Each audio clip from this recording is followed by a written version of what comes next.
So on a scale of 1 to fucked, how bad are we? You're at some lube required, so be careful. Some lube required. That's a good level of difficulty. Yeah.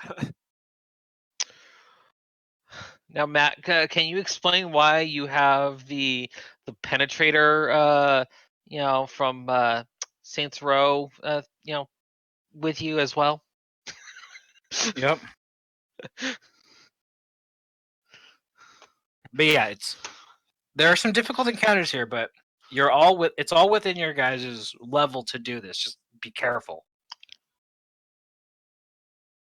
Fortunately, you guys can't end this book without me knowing like where you're gonna do it. So you can't actually go off the rails that.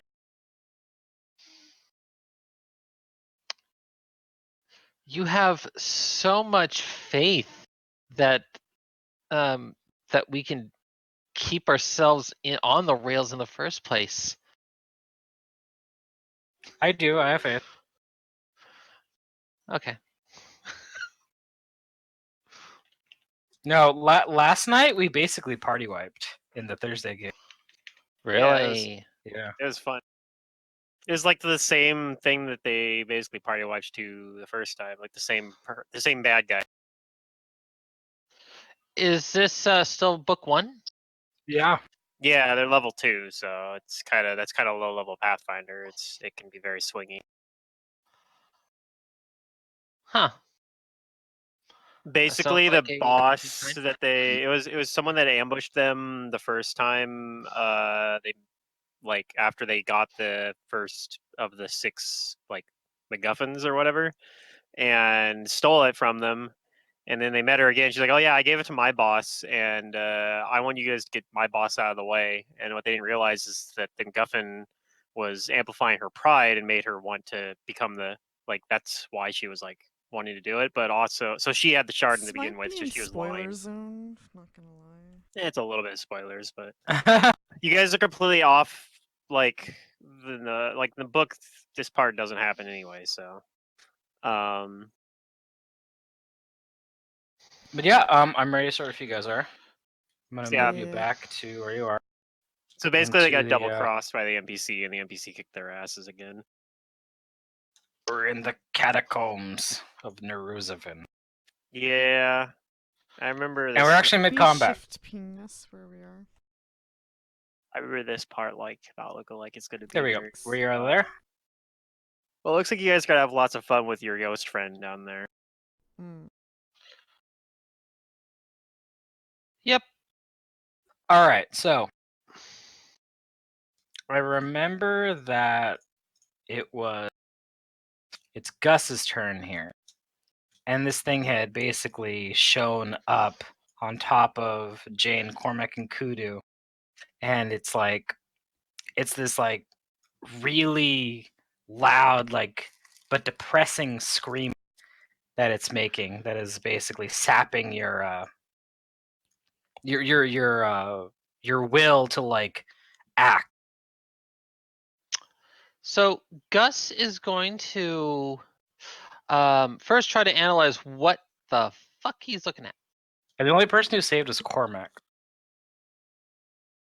So Kudu and Jane are vulnerable to it. But yeah, go ahead and roll me a knowledge. Do you have knowledge religion? Repeat that cut out. Sorry, a knowledge religion. Yes, I do. Okay, go ahead and roll it. Pretty decent check. Yeah, that's good. It's funny when like the high 30s are decent. Yeah. Trying to figure out if I want to spend my thing on analyzing further, but no, I think I'll work with this. The most important thing I need to figure out is if this thing is considered, for the sake of an ability that I'm going to be using, if this is considered an incorporeal creature. Well, with that knowledge, you confirm your suspicions that this creature is undead, and it is of the incorporeal subtype. Okay. You also know that this whole like wailing and like despair screaming it's doing, it's a common tactic for it basically because it's like incorporeal touch inflicts wisdom damage. So the more it hits you, the more you become vulnerable to basically just letting it hit you and doing nothing. Hmm. Well, You know that it also has many psychic abilities, like those psychic energy points and stuff like. And also, you think that it has this thing can only dwell in darkness. It is powerless in actual sunlight. Gus digs in his bag and he pulls out his silver mirror. Okay. All you motherfuckers ever seen Ghostbusters? This is a ghost trap, motherfucker. All right, so this is going to be a will save against this entity, and yeah, will save against this entity. It's going to be a DC 22, Okay, that's pretty good. and the spell he is casting is Entrap Spirit. Oh, it looks like it fails. Its will isn't particularly high. Lucky for me. Okay, well, I trapped the spirit in the mirror, or entrap this incorporeal creature in the mirror.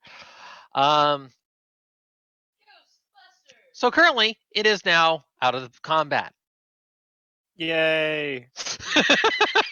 Okay. It's kind of That's like one. when, yeah, it's kind of like when Pluto cast like what was it, banish or dismiss Banish. on the Oh thing. yeah, It's like as soon as we got into combat, like this big old elemental, it's like roar, and then it's like bye. yeah, just like I get out of here. All right, cool. I like it. So, This is a very stylish and appropriate spell. We're So yeah, it still not comes out out. of trouble though, because we got. Yeah, to still use not out of the combat. things. Those things are coming, but this thing comes out screaming and wailing, Yeah, and it's the huge. three people who are like under duress of it can kind of see like a tail end of it basically, yeah, being like sucked into the mirror, and it thrashes and it wails, and it just gets shoop right in.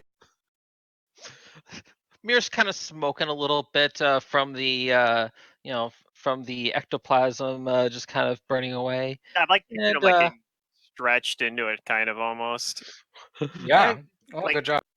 draining down like a drain or whatever. I don't know. and then Gus just puts the mirror away, and then just says, All right, one down, two to go. Let's go. Great. Do you do anything else on your turn?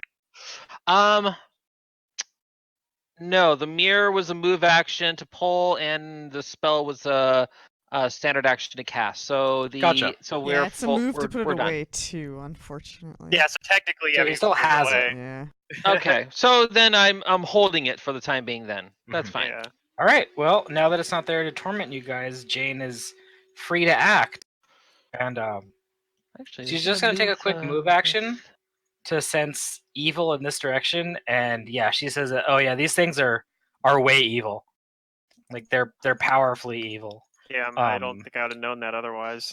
She pulls out her gun with her with a quick draw, and she loads it. And I think she still has a standard action because she has quick draw and rapid reload. So she's gonna smiting shot the closest one, as it's like it's like kind of flying. Surprisingly these things can fly. Yeah, this Yeah. big old like corpulent, nasty thing. I remember that. Yeah. Yep, Jane's gonna do the best amount of damage she can do.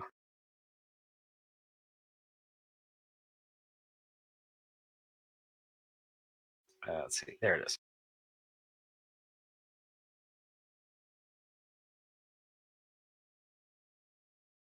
All right, she hits. And she does a little bit of damage.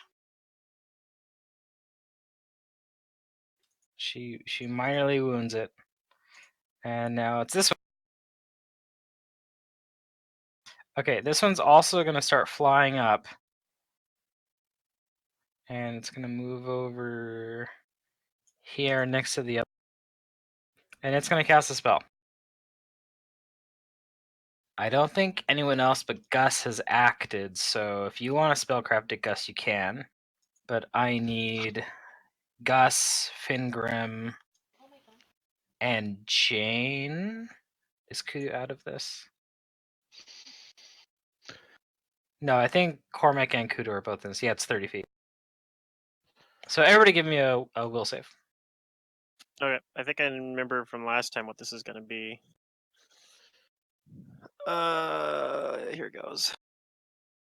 Gus, you identify this as an enchantment spell. This is Crushing Despair. Sorry, Probably did you say failed. everybody or not everybody? Yeah, everybody. Everybody's within a 30-foot cone of this I thing. do get a Hmm. +2 versus enchantments, or no, This versus is a charm or will save, right? compulsion, but Yeah, I will rolled a save. 1, so it doesn't really matter. Will save it is compulsion. Yeah. The good news is I get to make another save 1 round from now, so Yeah, kind of it like a looks slippery like. mind effect. Yeah, I think maybe only Fingrim is the one that's possibly affected. Yeah, even Kudu did it with a 19 right on the dot. So the only one who is affected is Fingrim. You are taking a -2 penalty to saves, skill checks, attacks, and ability. What was the name of this spell again? Aura of Crushing Despair, Despair? I think there's a effect for it. I can the just opposite throw of Good Hope. on. Yeah. Oh, okay. But because they're penalties and not shaken, they will stack with shaken. Sure. I don't think I'm shaking right now, though. Kudu, you're up next. Hmm. Both of these bloated things are menacing you guys. Did It's alright, anybody tell me whether or not SR or immune cold? No idea yet. I haven't got Okay. to go yet, though. We all rolled You said it's our a initiatives knowledge for this religion for combat this? right there. For these things, it will Yeah. be a knowledge. Wait, I'm second guessing myself.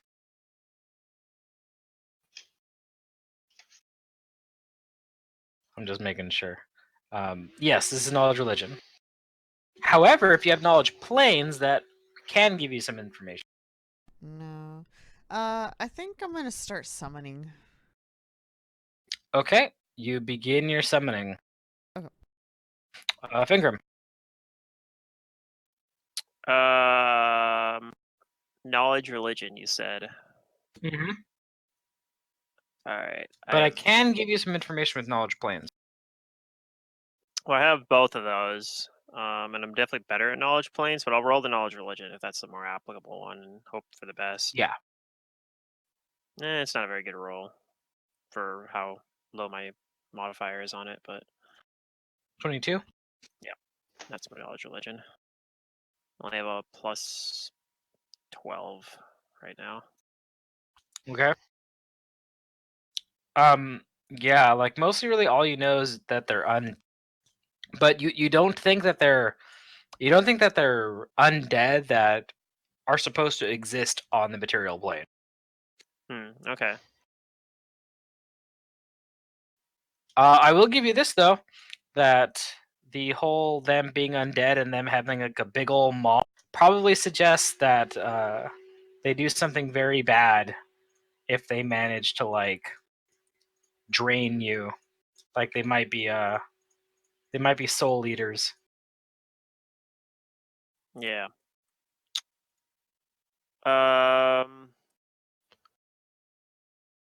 I'm going to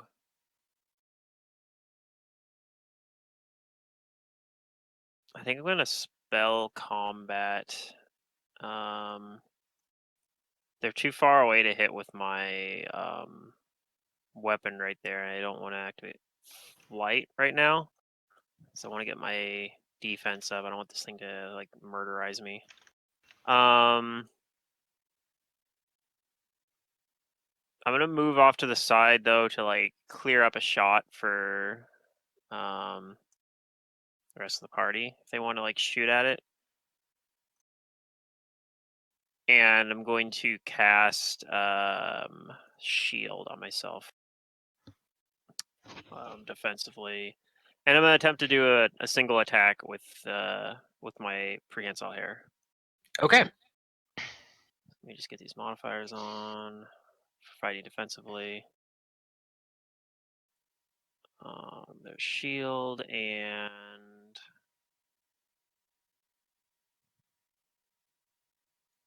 one attack with prehensile hair, which isn't probably going to be very impressive, even if it does hit. That probably misses anyway. That's An a low roll. 18. Yes, Yeah. unfortunately, that misses. All right, that's fine. I got my buffs up. That's the important part. And It that's my doesn't seem turn. particularly quick, just that it's like its bloated body is practically armor. Yeah. We're still like 20 feet in the air, right? If I remember, compared to them. So Like, yeah, we're like not- basically the level that you're on is like when you're going to this room, you're basically walking onto a balcony that is 20 feet above Okay, Yeah, its but they're like flying bottom, right now. and they're flying. Yeah, they're flying. I just wanted to make sure so I know what I'm. Yep, and you're up. All right, I'm gonna move up to where. Yeah, right there. Move to there. That way, someone can get by too. He's gonna cast Quick and True Strike. Ooh, And then all cast right. Disintegrate. Oh, here we go. The wombo combo. Yeah. Here's the attack roll, plus 20, obviously. Okay. It's going against touch. That definitely touches it. Give me a caster level check though. This is against spell resistance.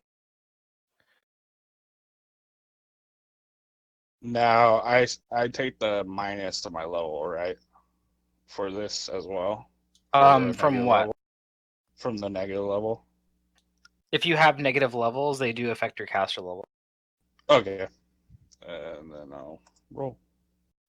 Ooh, okay. You actually meet the what you need. Ooh. All right, now it rolls a. Now it rolls a fortitude save. All right, let's see. Let's see if you guys Probably. are like rolling hot tonight. These things are probably pretty high fortitude. Maybe. Probably. Yeah, undead typically don't have great save. Well, It's yeah, mostly in that's their true undead too. communities. Yeah, because they have so much immunities, like they can give them lower saves. All right, That 19 does fails, I not- think. Yeah, it does fail. Thank God. Okay, then Aw, roll your shit. damage. Here comes the damage. You get like what, 13? No, 20, 26. 26. Yeah. Yeah. 26 It'd be d6. 28 if you didn't have a negative level, but Yeah.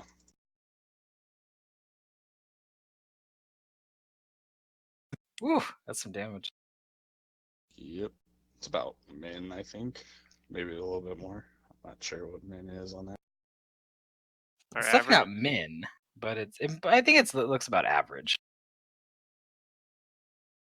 All right, yeah, you That's hit on it, an average. and it is looking really bad after that. Like exactly average. It's I'm pretty sure. yeah, it's nasty, rolling like fat body. It inches of it, yeah, disintegrates as you hit it. It's still mostly there, but very very weak after. Yeah, that's my wombo combo. All right, Quick and well yeah, True like Strike. one's almost down. All right, good job. Let's see, this one's turn. They got hit really hard. Okay, so first of all, it's gonna back up. It flies away a little bit, and it's gonna cast another spell. Alright. I can actually spellcraft it this time, but not that I'll be able to do anything. Whoops, wrong bouton.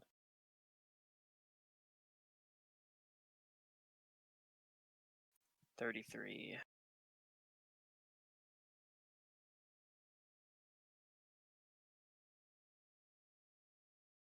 Okay. You two know that it is casting a fairly high level enchantment, compulsion mind affecting. And Cormac, what's your current health? Because you know it's casting Power Word Blind. My health's 117. 117. Yep. Okay. So, do you have any spell resistance? No, I do not. All right. Then this affects you because Power Word Blind has no saving.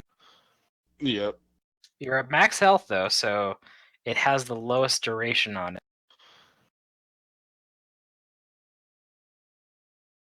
But you are blinded for 3 rounds. Yay.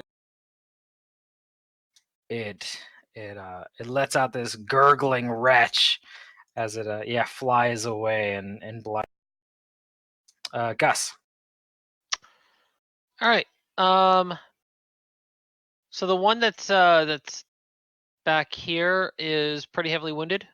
Yes, very. That green like Avada Kedavra basically that Cormac shot at it almost. First, Gus is going to see if he can identify any of the traits of this entity. Okay, knowledge religion. Okay.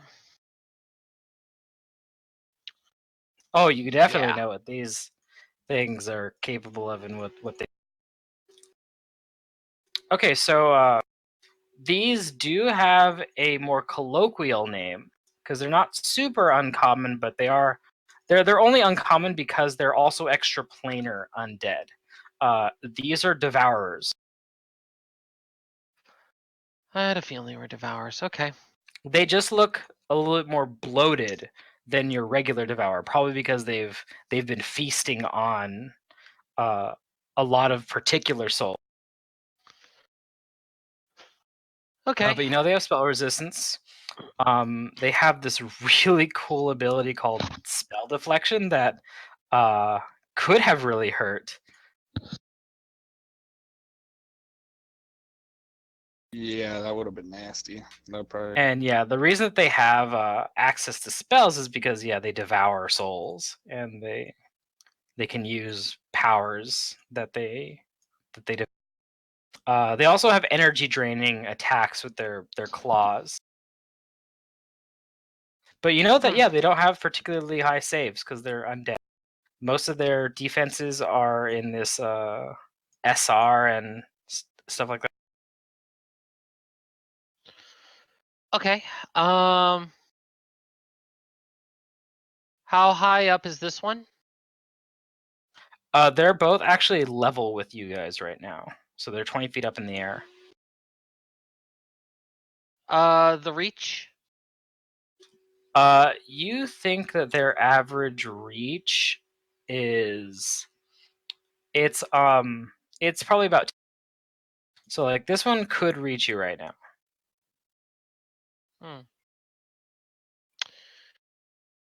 All right then. How do I want to do this?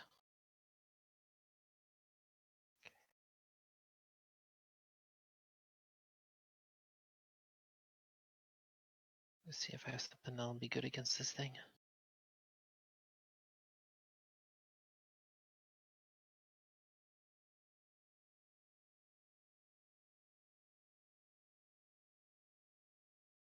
That's great. Let's do it. All right. Gus is going to cast Greater Invisibility. Actually, he's going to cast it defensively. Okay, go ahead and make your concentration check.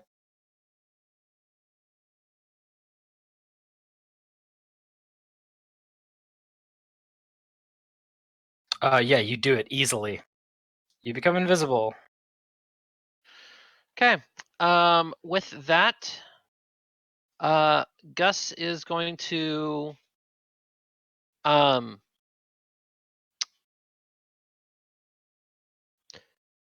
Gus is going to go ahead and fly over here and keep a weapon. He's going to draw his cane sword. And is any of his abilities? Let me check and see if these new abilities are swift or standard.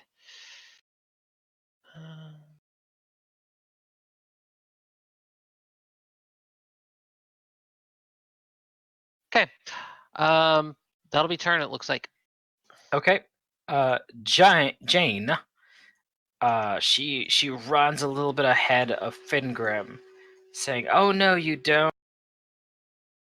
And she is gonna smiting shot that She's one. like, I want to get the that grit moved- point back. Yeah, she wants to get her resource point back.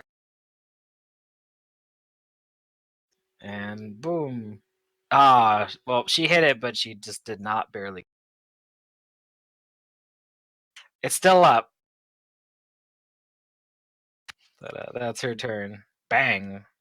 All right, this one is gonna go in for some meleeing here. It's Oh going no. to. Let's see. That spell was cast on Cormac, so he's easier to hit. But you two are also. Oh, I here. gotta make my. So many targets. I gotta make my will save again from my dwarf thing. Oh right, yeah, from its effect. its spell. Go ahead and roll. It's gonna decide who it attacks. That's pretty low. So It's definitely hitting Cormac once, and yeah, unfortunately, you don't save. all right.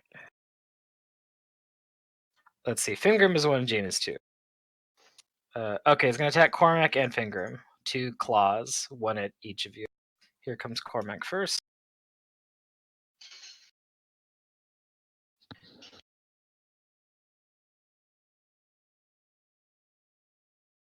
And this is against his flat-footed because he's blind. Oh yeah. Well, that definitely will hit him then, probably. It would hit me even if I wasn't blind. Luckily, my flat-footed isn't that much different than my normal. Yeah. Yeah. Cormac, give me a Fortitude save. I wouldn't have that problem because I have blind fight, so I actually wouldn't have lower AC. Wouldn't be versus my flat. Wow, I rolled the same thing versus Fingrim. Yeah, well, it'll hit me then. Fortitude save as well. Yep, Fortitude save. And And that dwarf one. it.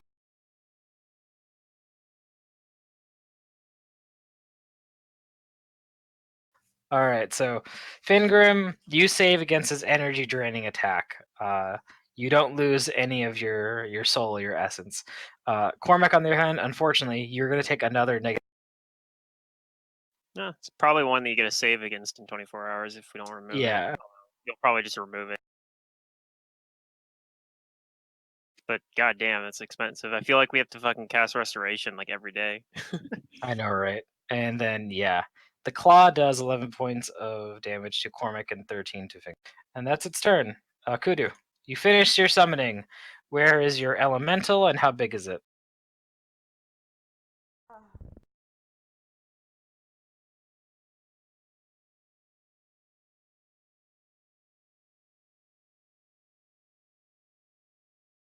I lost my mic. Okay.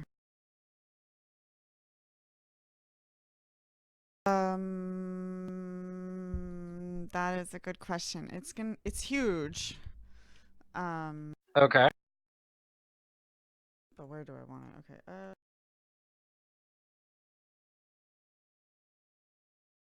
I'm pretty sure it can fly, so I think it's just gonna fly. I'm gonna pull that info up here real quick. Ether elemental. Yeah. I think those can fly. I'm pretty sure.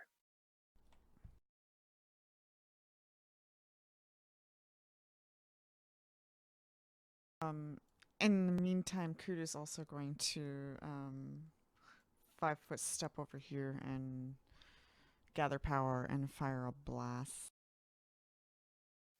Okay. Am I in 30 feet? Yeah, it looks like it. Okay.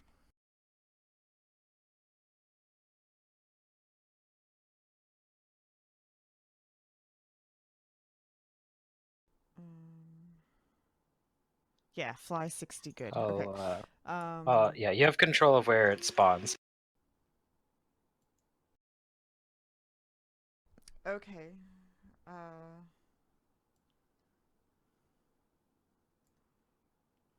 It shows up, this big old roiling thing of ether. Yeah. It's gonna flank with Gus, I guess. Okay. Okay, let me do its slam. So it's gonna slam twice.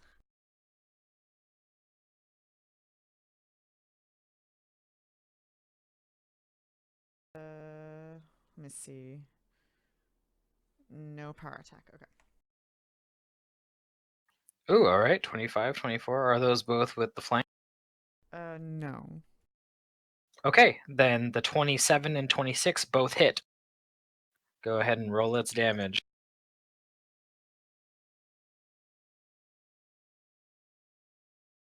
Right, 8 and 14. That is enough together. The 22 points of damage. Kudu's blast. 29 hits this one. Number 1. Go ahead and roll your damage. Okay. We're doing the tele. That was against its AC. So the telekinetic blast. Okay. Yep. I figured you were doing that. Gotcha. Otherwise, I would need the spell resistance. Yeah, I heard that earlier, and I was like, All right, you hit this one pretty good. It hurts. And yeah, the ether elemental manages to batter this one enough with its ether blows, and the bloated corpse falls down to the ground and lands with a loud thud. Nice. Finger. All right. Over here, I can get like a flank with the ether elemental. Looks like. I'm assuming it looks like it's taking up these three squares, right? It's like a huge elemental. Yeah, it's taking up Yeah, these it's three So yeah, flying, squares. it's I can huge. flank it like this. Yep.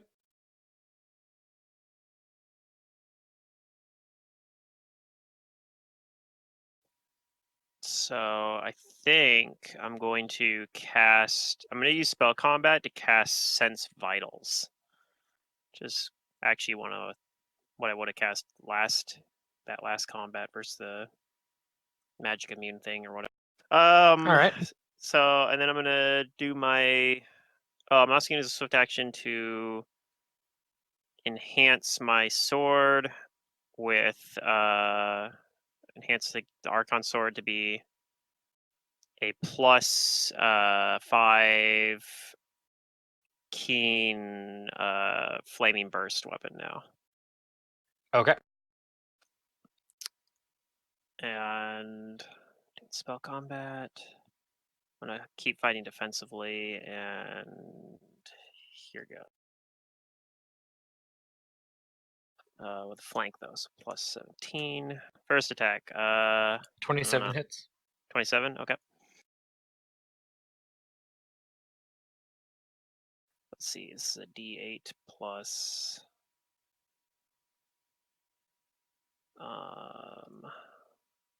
7. I was trying to figure out why it was lower. It's because of the debuff, the despair debuff or whatever. Yep. All right, and then This I this think this dungeon's is plan is to debuff you.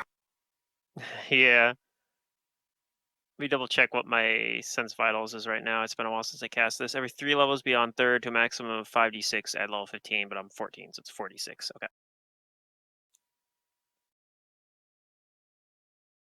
All right, so that 5 is fire damage. The 46 there at the Okay. end is precision damage, and then the rest is just regular old physical slashing damage. All right. It takes all of it. It's still going though. Yep, I got another attack, so my second iterative. Ooh, That'll hit. a chance for critical.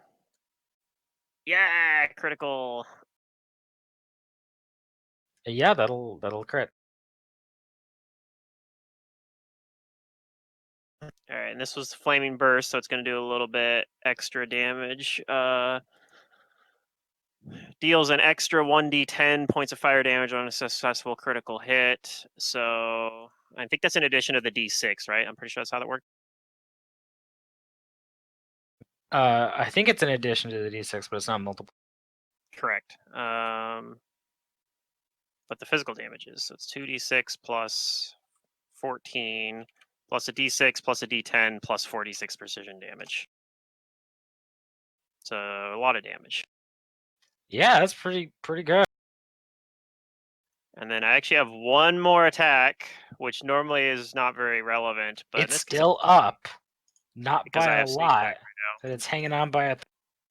All right, we're gonna go for the prehensile hit.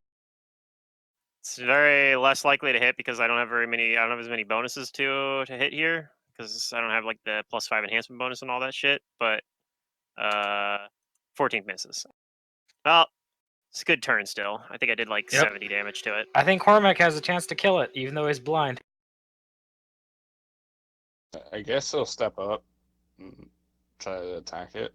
I don't know how accurate he's gonna be, but Hey, if you have another quicken tree strike, you could hit it. I do not. Because Okay. I can only prepare one of those a day because it's a domain spell. Oh, okay, yeah. It's So funny no- because like that's basically what Zerdurium's doing, or he wants to. Yeah, he's been doing it a little bit. He does quicken tree strike enervate or quicken tree strike disintegrate, depending on Yeah. what he wants to do. But yeah, He's gonna he's not gonna channel. He's just gonna use destructive smite and normal attack and power attack. Just Okay. give me a sec to get all the stuff worked. And use my ability to negate the power attacks negative Mm-hmm. to hit. Here comes the attack. It's a 1. Dang. Sounds about right. Yeah, you've rolled 2 1s. I've rolled one as well on that first will save. First Yeah. crushing despair. Alright, so this Uh, one's dead. And look at our It's, initiatives; we're super low too. We rolled pretty Mine- poorly in general. Mine and I rolled 2 initiative rolls. And I That's got right. I got a Yeah. I Gus, got a it's your 2 turn. and a 4.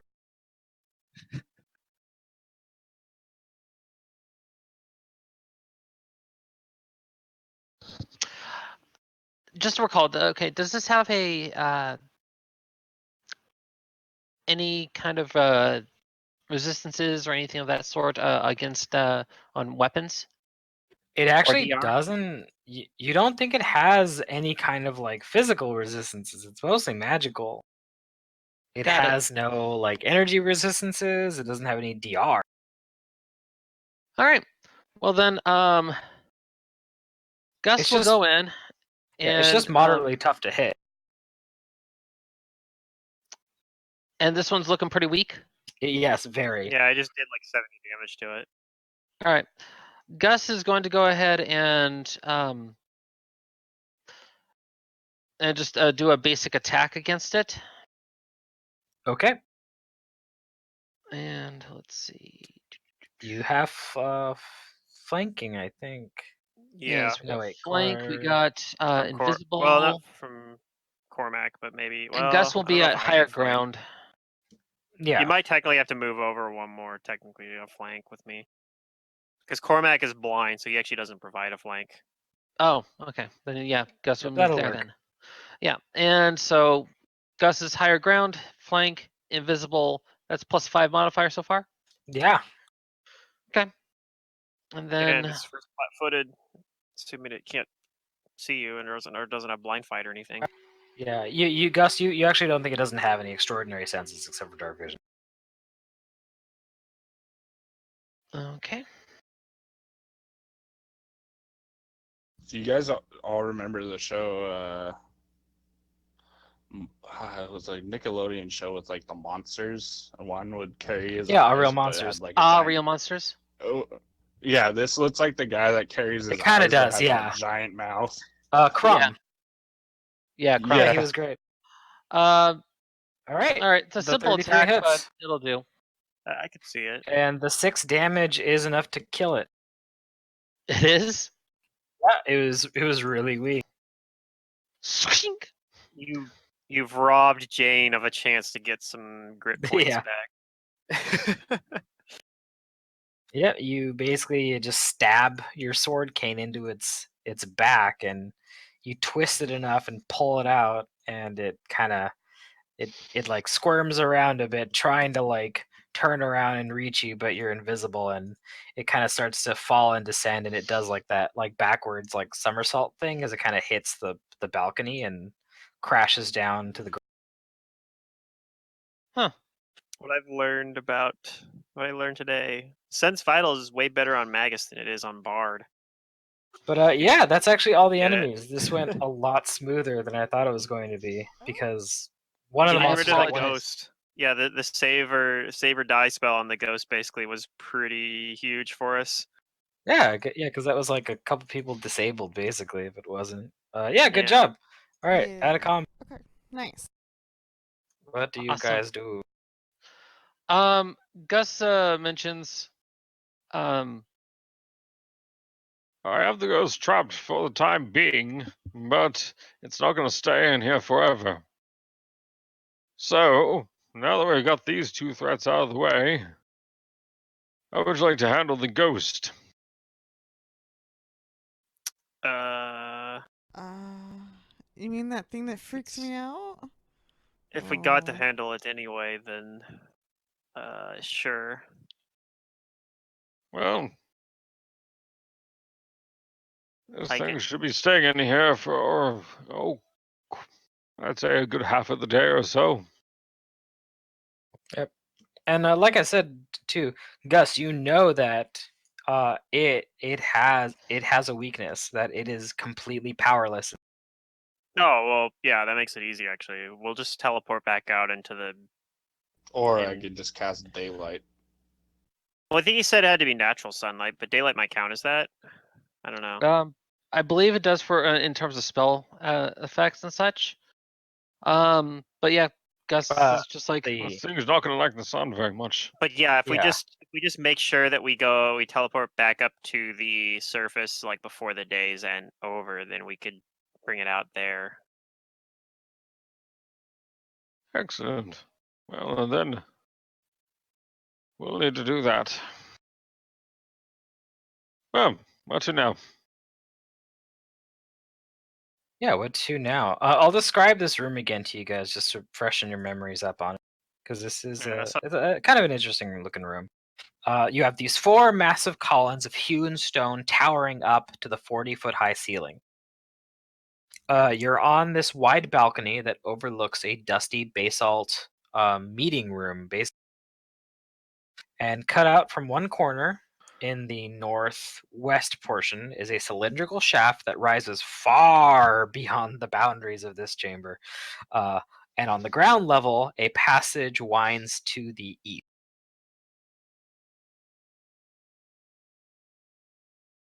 Yeah, that's right. I was gonna use Sense Vitals against the T-Rexes. And these But I never have flank. these pillars, they have images of these cityscapes that are so like exactingly incised that the art almost seems to like shimmer and dance whenever it's like slightly illuminated. So like when you guys shot some spells and stuff and there was like light effects and stuff, yeah, it kind of like reflects off the art.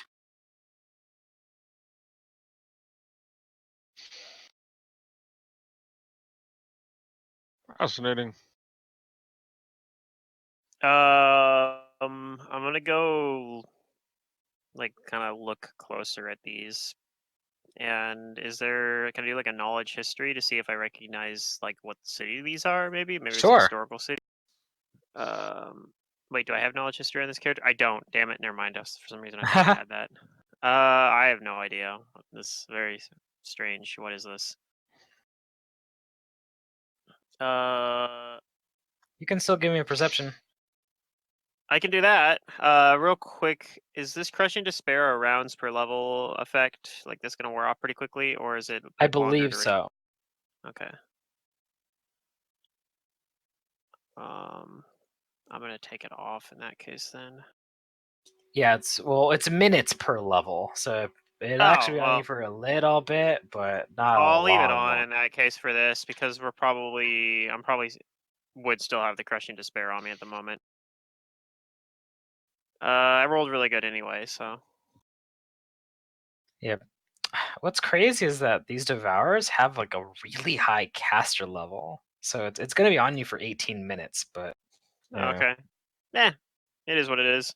I don't know Yep. what we're planning to do. Like if we're going to continue on or not. Anyway, we might just teleport back up and Right, deal with so that yeah, ghost. Fingrim's checking this out, and I'll tell you what you see. And if anybody else wants to check out more of this room, you can roll me perception. But yeah, you look at these columns, and you're not sure what kind of city that this is depicting. It doesn't look like anything you recognize, but you also notice that there are various like deep like gouges in some of the columns near like the base of them, and where it's like kind of reachable from the balcony. Like yeah, like these like kind of points or something here. That's like 5 feet away. So it seems like someone has been, or something has been vandalizing these, much like the other walls that you have come across.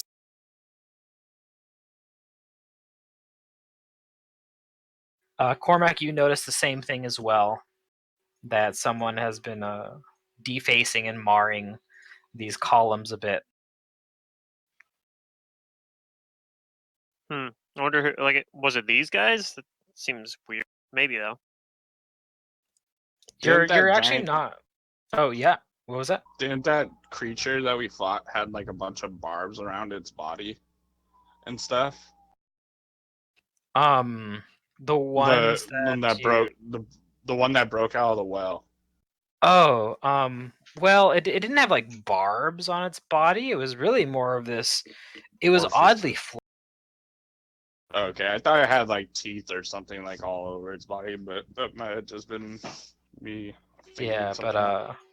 but no, yeah, like Cormac and Fingrim, like as you expect this, probably Fingrim, you actually don't think that these look like claw marks. Like these look like they were made of some kind of bladed thing, like they're like deep. They're not just like scratches.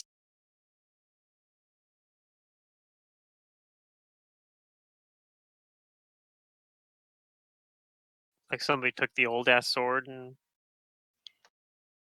Maybe. slashed into it. Does the old ass sword fit into the grooves? No. Okay. Not this sword, probably then.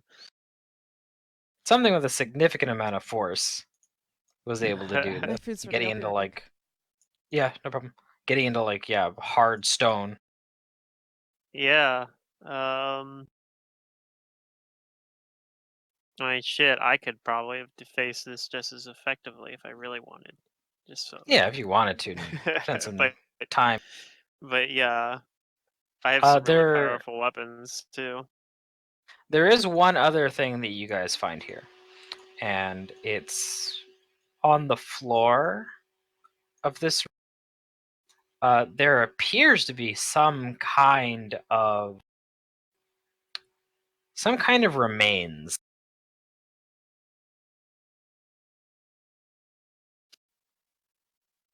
Okay. It's like this weird, spongy, deflated, like many-limbed creature, where it's like just like it's just like a flattened husk now, and it looks like it's been like dead for a long time. It hasn't really decomposed. And the Devourers didn't want to eat it for some reason. I guess they don't care as much about actually eating physical flesh, despite their Right. appearance. But so maybe they was killed by them. Yep, but it is a weird looking creature that has like I said, multiple like limbs and stalks that you've never seen. Cormac would... Oh. Want to try I and was gonna knowledge say it? Cormac's I've gonna never be- seen. Yeah, So it's You no. can not. try.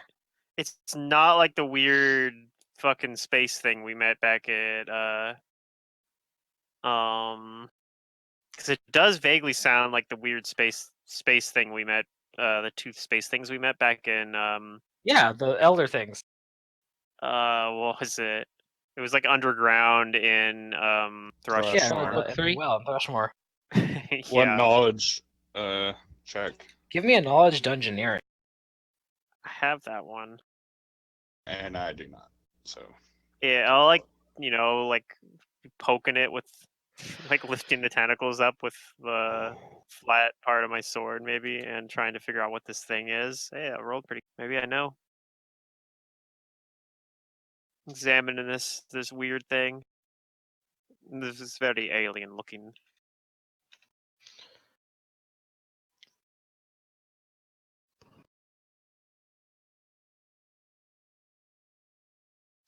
"32 knowledge dungeoneering." All right. So, with your 32 dungeoneering, you do assess the qualities of this thing, but I can't give you a name only because you would have never. But this weird, like flat creature with its conical body and tentacles and pincers and tubes and stuff all over the place. You think that it's a surprisingly. You actually think that this is fairly weak in physical combat, except for like maybe save for its pincers. If you had to guess though, because it seems very alien to you, but it can it's definitely material. Like it's not an extraplanar creature. It's just from some place far away. You think that this creature probably had a lot more mental powers or abilities when it was. Okay.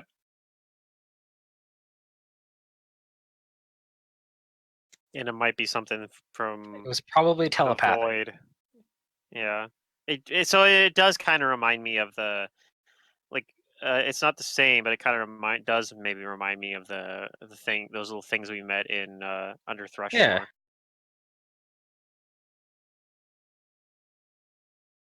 All right. Well, I mean, I'll With a share little that. more information, I might be able to give you the name, but not at the moment. I don't know if the name would mean anything to me necessarily, so it's fine.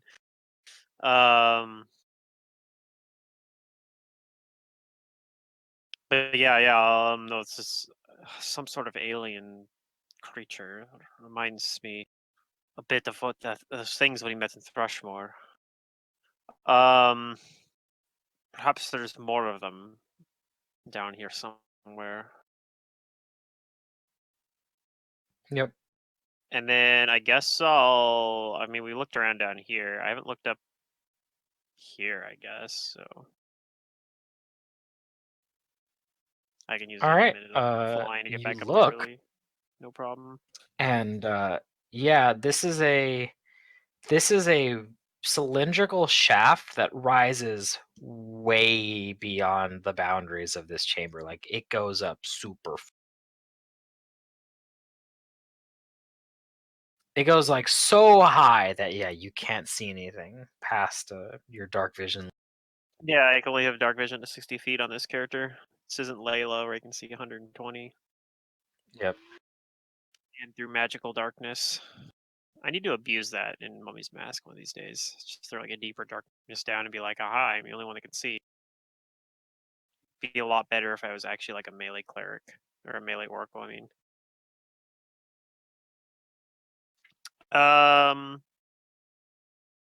Yeah, I'll mention that to everyone as well. Like, I don't know how far this goes.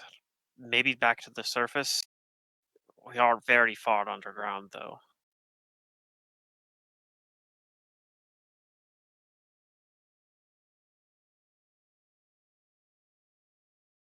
I feel like Cormac going up says, going up "Maybe we this should way. move on." Yeah, and going up this, I don't know if we were actually able to really in a position to go up this shaft at the moment. Because we don't know how far up it is. Like if it actually does go all the way up to the surface, we would need like really long-term buffs again. Like we'd need like the whatever cloud walk or whatever that spell was, or overland flight would work. I don't have it prepared today, but I could if we're planning to come up. So that would be something. Maybe I'll say like perhaps we can see what's up this shaft tomorrow or something. Prepare to come up here. Well, I certainly do have overland flight. Makes things much easier that way. Unfortunately, it's not a spell that can be shared. Right. I have a spell that can do that too, but I did not prepare it today.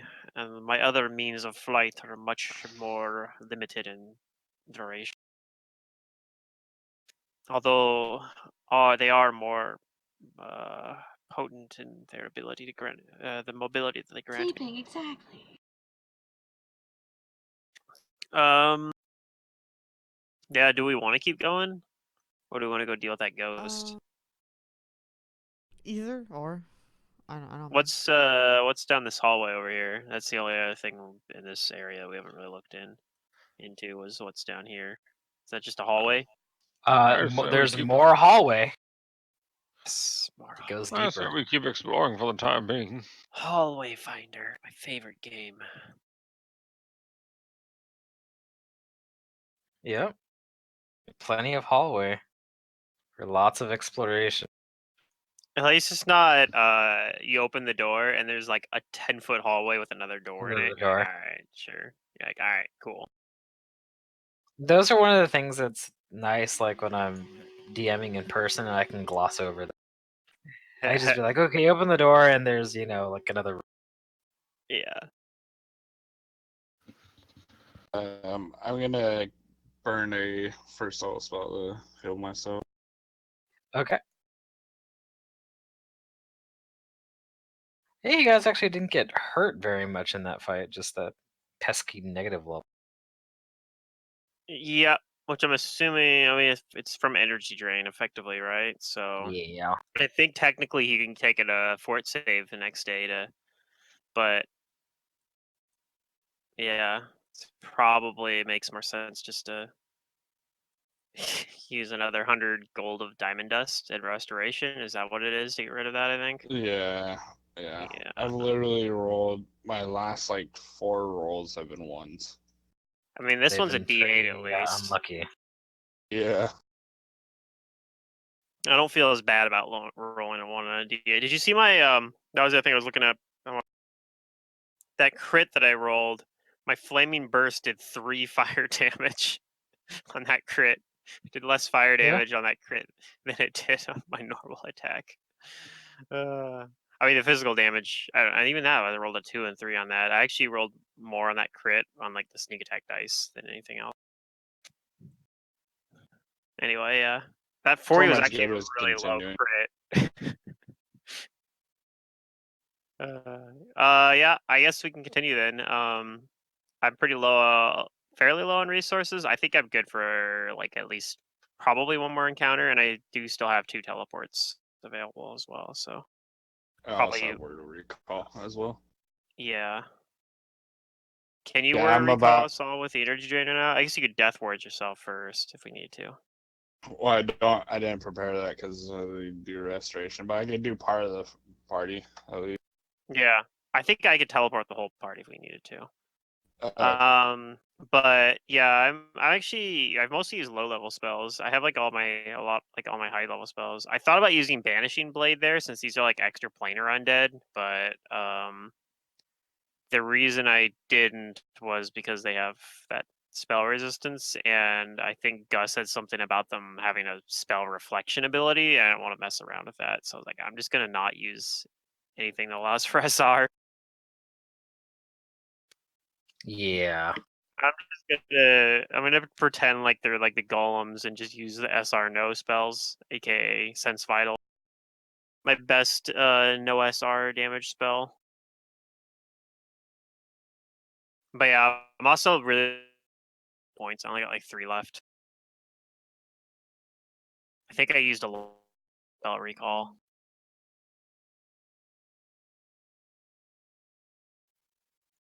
All right, so Cormac I'm assuming that will- you guys proceed east. Oh, that's yes. right. Yeah, I had to use it to re-up my heroism. That's like one of the Cormac's big- actually gonna reach into his bag and he's gonna drink one of the potions of heroism that he has. Yeah, I used like Okay. 4 points to get heroism and see invisibility back up, so that I would still have it for. So we're good to continue then.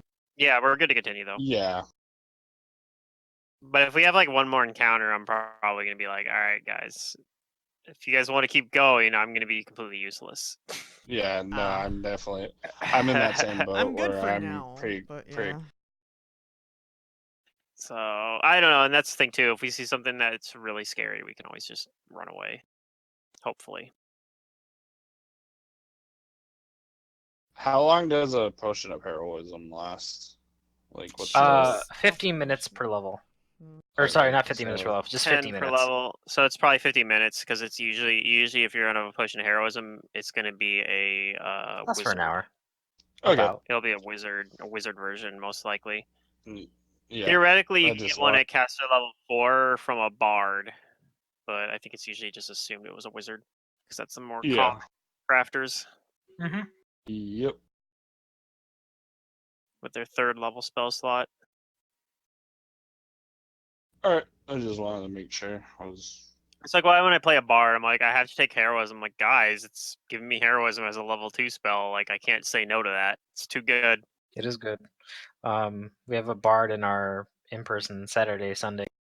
Yeah, I'm playing a bard in my in-person Monday game. It's actually a multi-class bard swashbuckler, but mostly bard. It's like bard 4, swashbuckler 1 right now, and I think I'm gonna go swashbuckler 2 here in either this level or next level. I'm playing a bard so- too. She yells at everybody. Yeah. Yeah. So you guys continue venturing on into the depths here. And the path eventually takes you to this kind of like zigzaggy part of the catacombs here.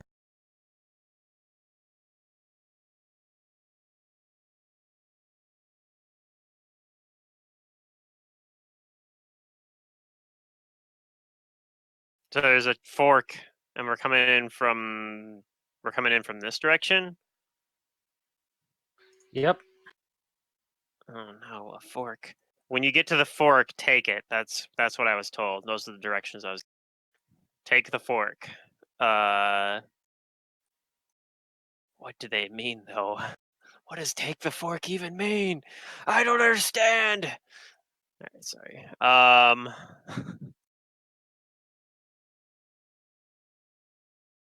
So let's try to orient ourselves here a little bit because we know that there was also a fork on the pool of water.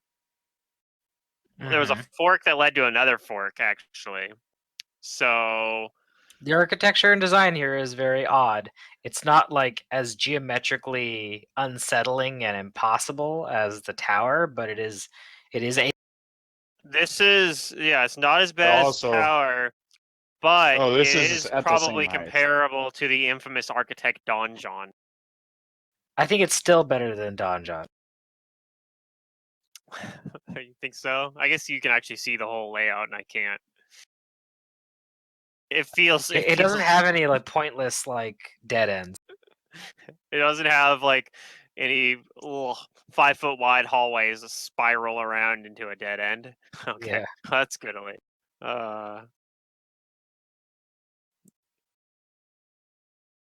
But you do start to find more like carvings and actually like they look like writings on the wall.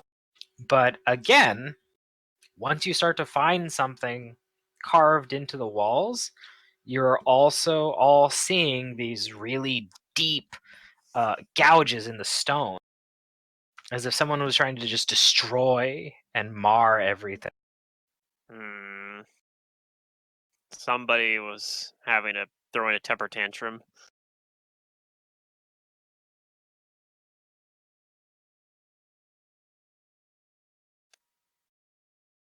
But yeah, how do you guys proceed?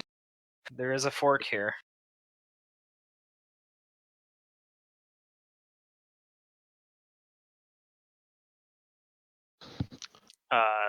These gouges reminds me of the temper tantrums my sister would throw. I'll take I would say South Path is my vote. Okie dokie. Yeah, it's sounded good. I'm gonna be a rebel and choose the other route. God, what a rebel! We have to decide.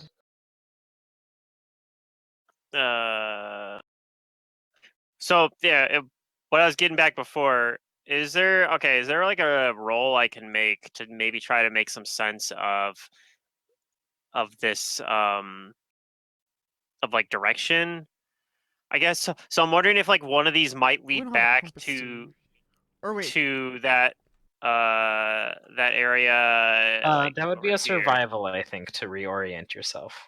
Does he get a bonus for being a dwarf? Alright. let me try. Maybe, because he's like underground. My survival is a +0, so alright. I'm a cat. I should have these kind of senses. Nope. Yeah, you sure do. No. Hey, Just I kidding. don't know, maybe. It's a good roll, at least. And I'll give you a little bit for like being a dwarf and underground and surrounded by stone. Yeah. Finger's probably embarrassed about how poor his sense of direction is even while underground. He's like, all dwarves always know where they are when they're underground. And then you guys are like, well, where are we? And he's like, yep, dwarves always know.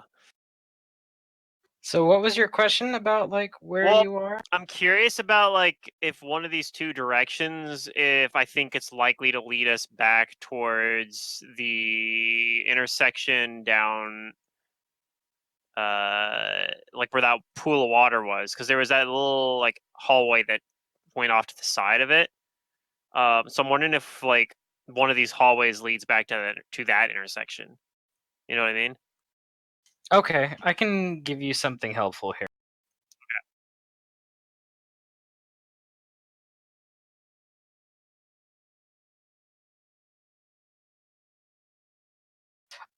So you think that you've gone like kind of far enough, and even though the path split and zigzag a lot, like as a dwarf, you actually think that you're kind of far from that area. So you don't think that this way or this way would lead you back. You might have to do some more backtracking or more exploring to see if there's a part that kind of loops back. Okay. So I don't get the sense that either one of them is necessarily going to be backtracking us back to it. Because that's kind of what I was getting. I was like, it'd be kind of silly if we wasted a bunch of time and then just ended up like back fucking here. And they're like, all right, cool. There's the pool of water. I think as a dwarf and like going into the Darklands and stuff, you've oriented yourself enough underground, Mm-hmm. and your roll was good.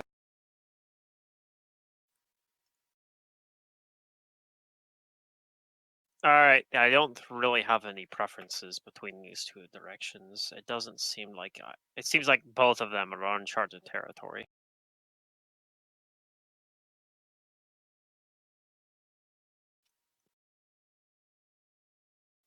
What my Cormac looks at Jane.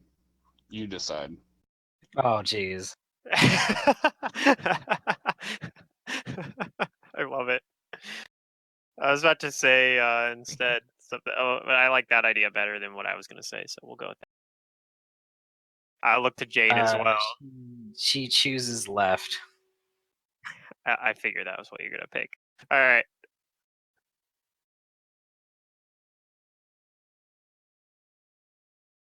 Cormac walks through an annihilation sphere. Yeah, I know, right? Like, thanks for your input, Jane, and then we all decide to go left instead. Screw you, Jane. We don't want to listen to you. All right, so as you guys We start just going asked for your down, opinion to make you feel bad. some of you guys do start to see some things. So like over here and stuff right here, you are seeing something in the walls. So this like little side space here, do you see these rounded alcoves filled with broken glass, sickly vines, and other organic matter that seems to be resisting decomposition?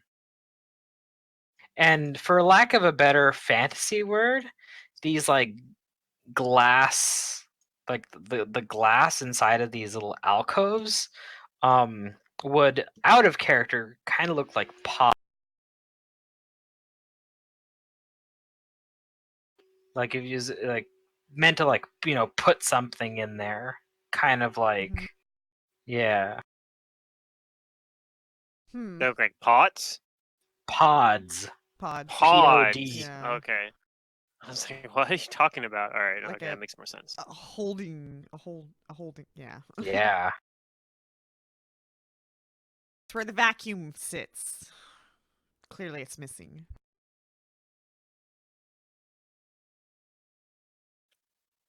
Okay, and how long have we been walking through this? Did my You still have your heroism. You've been going for like about 10 minutes. Okay. It means I also still have crushing to spare, so the heroism's canceling that, so it's all Yeah. good. Well, canceling most of that. It's not canceling the weapon damage part of it, but it's canceling out everything else. Well, almost everything else. Not canceling the ability checks either. My initiative is +0 right now, so that's pretty good. That's fine though. All right. Well, I will move forward. I'll have my sword out because it's a very dangerous dungeon, and I'm I'm gonna move with scared. them and do a perception I'm actively. gonna go. Yeah, and I'm gonna go look at these pods in particular. Okay. You Actively do. perception. Yeah, you guys can perception.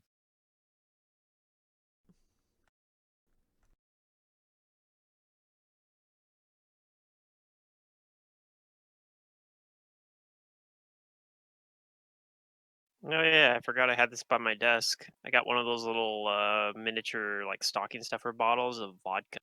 That's what I need right now. Okay, let's see. 30, 38, 21. For the people checking these out. Okay, so you look into these weird pods, and yeah, they have like this weird plant matter. Like I said, those vines that are like bruised purple colored that you've seen like in the tower, they seem to be present here. But there's this other organic matter here too that looks very like rubbery and like ochre in color.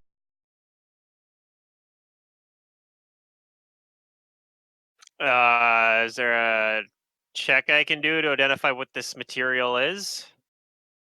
Unfortunately, no. But I'll also tell you this too with your perception that you notice that there are these these very familiar and now recurring gouge marks in the walls.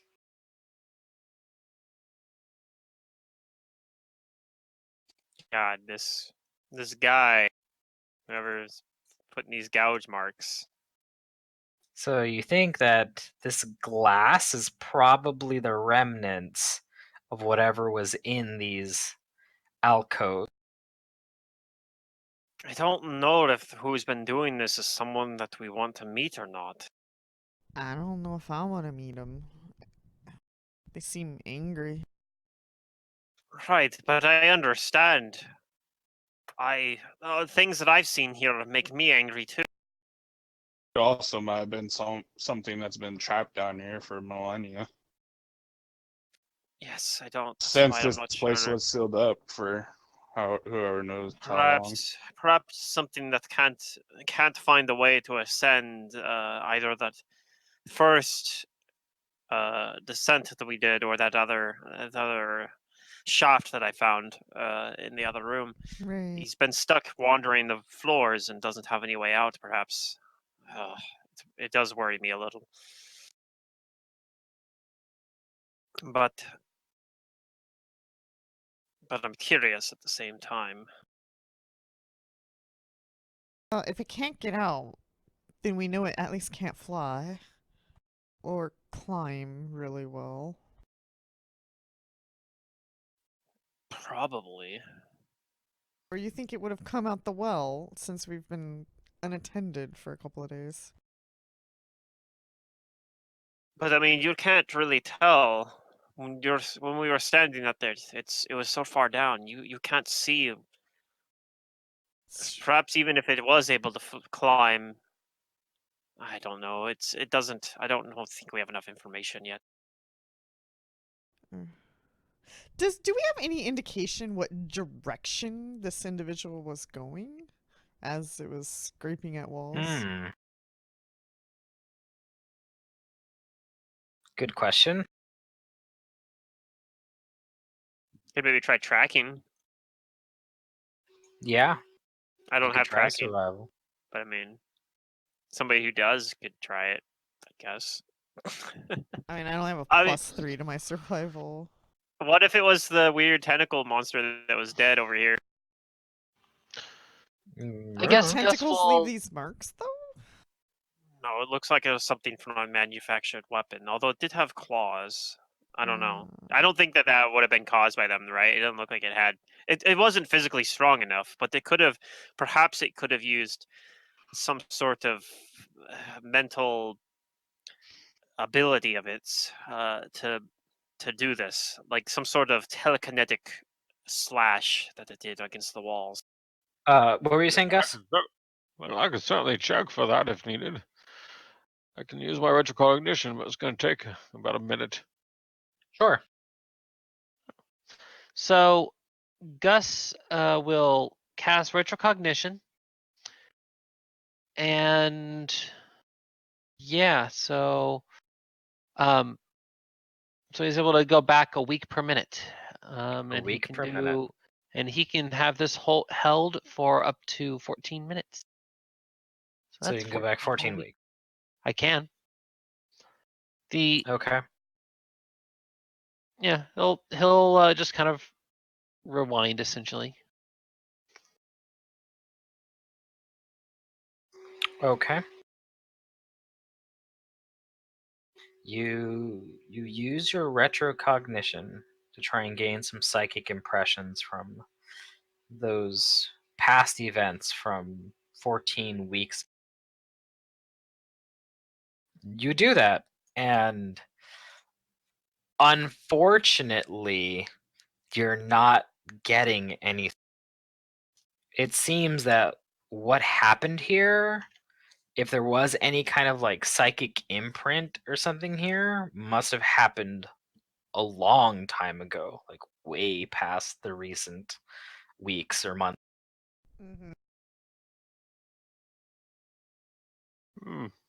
So nothing's at least passed this way. Well, whatever it is, it's old. Older than I can rewind to. Which means it might not even be here anymore. That's a possibility.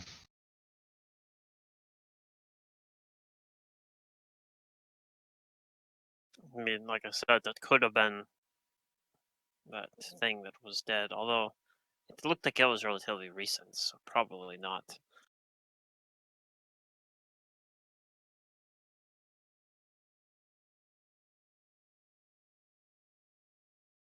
Yep, mysteries.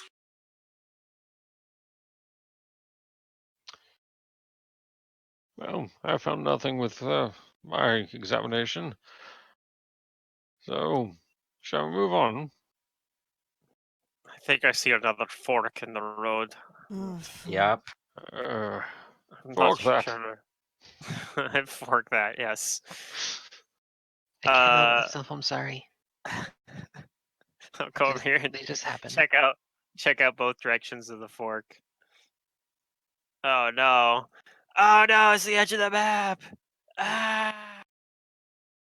Well, Dun, this dun, area looks like it goes dun. on for a while. This, however, one starts to like bend this way.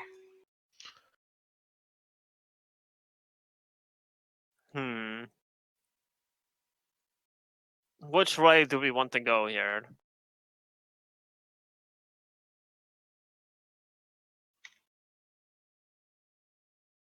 Do we just let Jane decide again?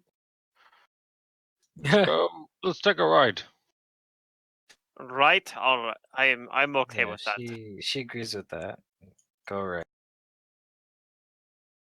All right. You My go right. uncle used to always say, "Right is all right." All right, Right. you guys go right. And this is a hallway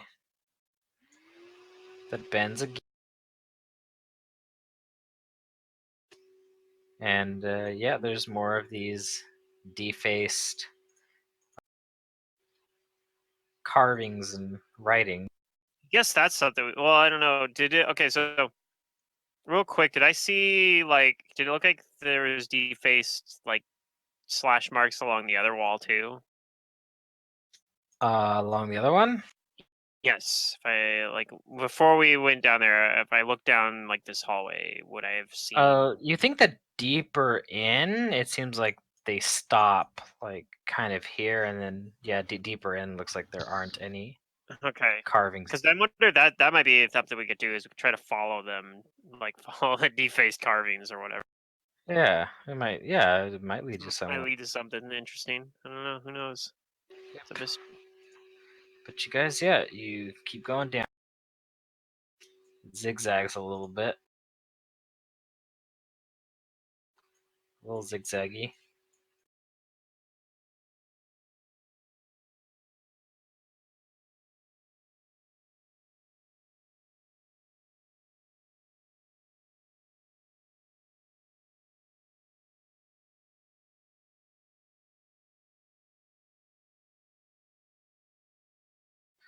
But it yeah, it comes over to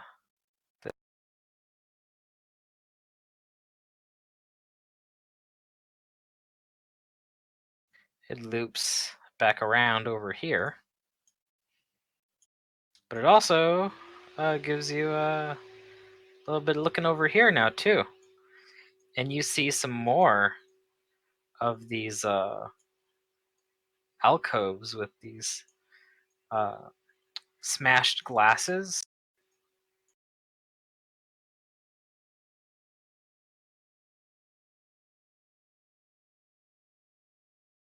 Hmm.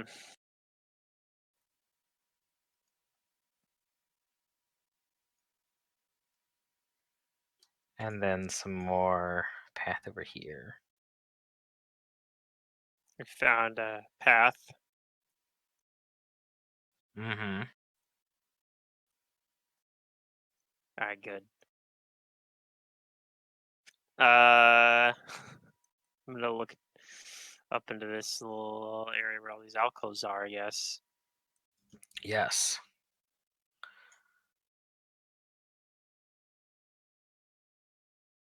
All right. As you guys round the corner, you can get a better look in there.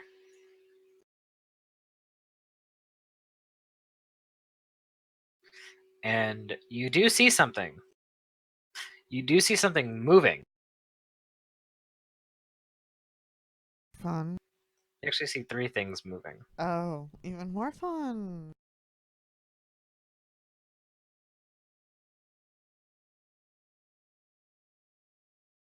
Eh?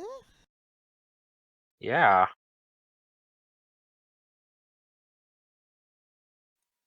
These like linguals. Maybe. They do look somewhat familiar. But they're kind of looking at some of these alcoves where there's actually more glass than some of the other ones. They're still broken and shattered, but you can kind of actually see like two half tubes in these things where they're like poking around and stuff like that. and they turn to notice you. And rather than like hiss or growl threateningly at they begin to look at each other, and they say something back to you guys. All right. Do I understand it?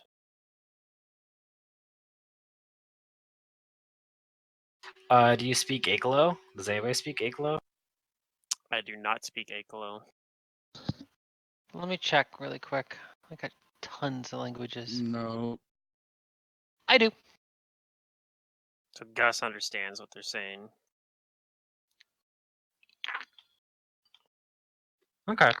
They yeah, That's what they Akelo sounds like. yeah, that's what Akelo sounds like. So they're actually musing aloud. To the others, it might look like they're talking to you guys, but it's more like they're talking to themselves, like not expecting you guys to understand them. And they're saying things like, "It's so dangerous down here. What has brought these mortals to these halls?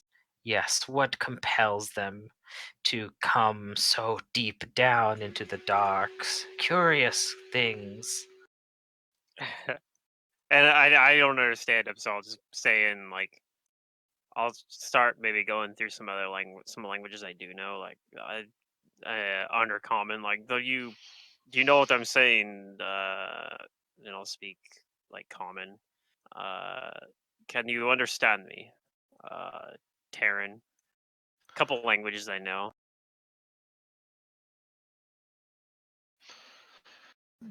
Gus responds back in Iklo and just says, Tell me, what other horrors are there down in these deep pits? Okay.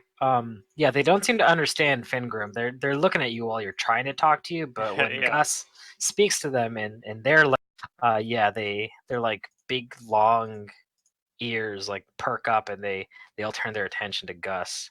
I'm just gonna move Gus out a little bit over here. Yeah. And yeah, one of them gives like the whole, "Oh, this one understands its speech." And one of the others, they kind of huddle together really closely, like they're a little bit cagey, but they do say back to you in conversation. They say, many, many deep ones here, many things you would call horrors to us. Curious, curious things, some wonderful things."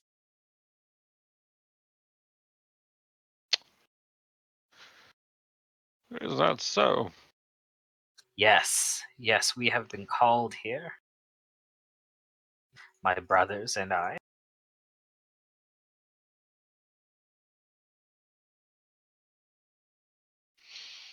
Why are you here? Have you too been called? They're wondering if we have been called here. I say back over to the party. Well, that's a very simplistic way of saying it, but I suppose you could say that we were.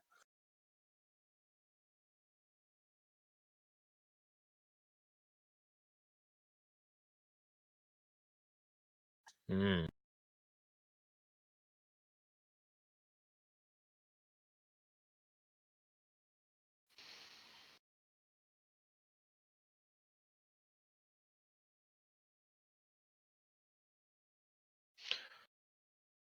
And I relay that information back.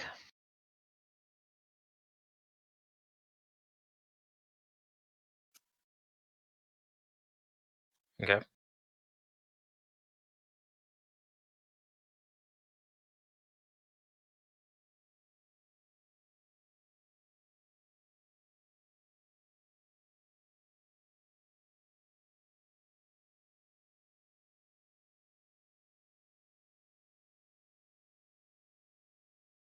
Hmm.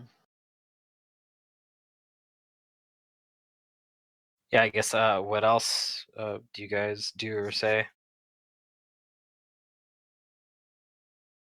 I whispered to Gus, maybe like they're. I think gonna let us continue on. They don't look like they're ready to fight us, but dealings with these sorts of creatures have gone poorly in the past. You've dealt with them in the past? Yeah, Fingram nods.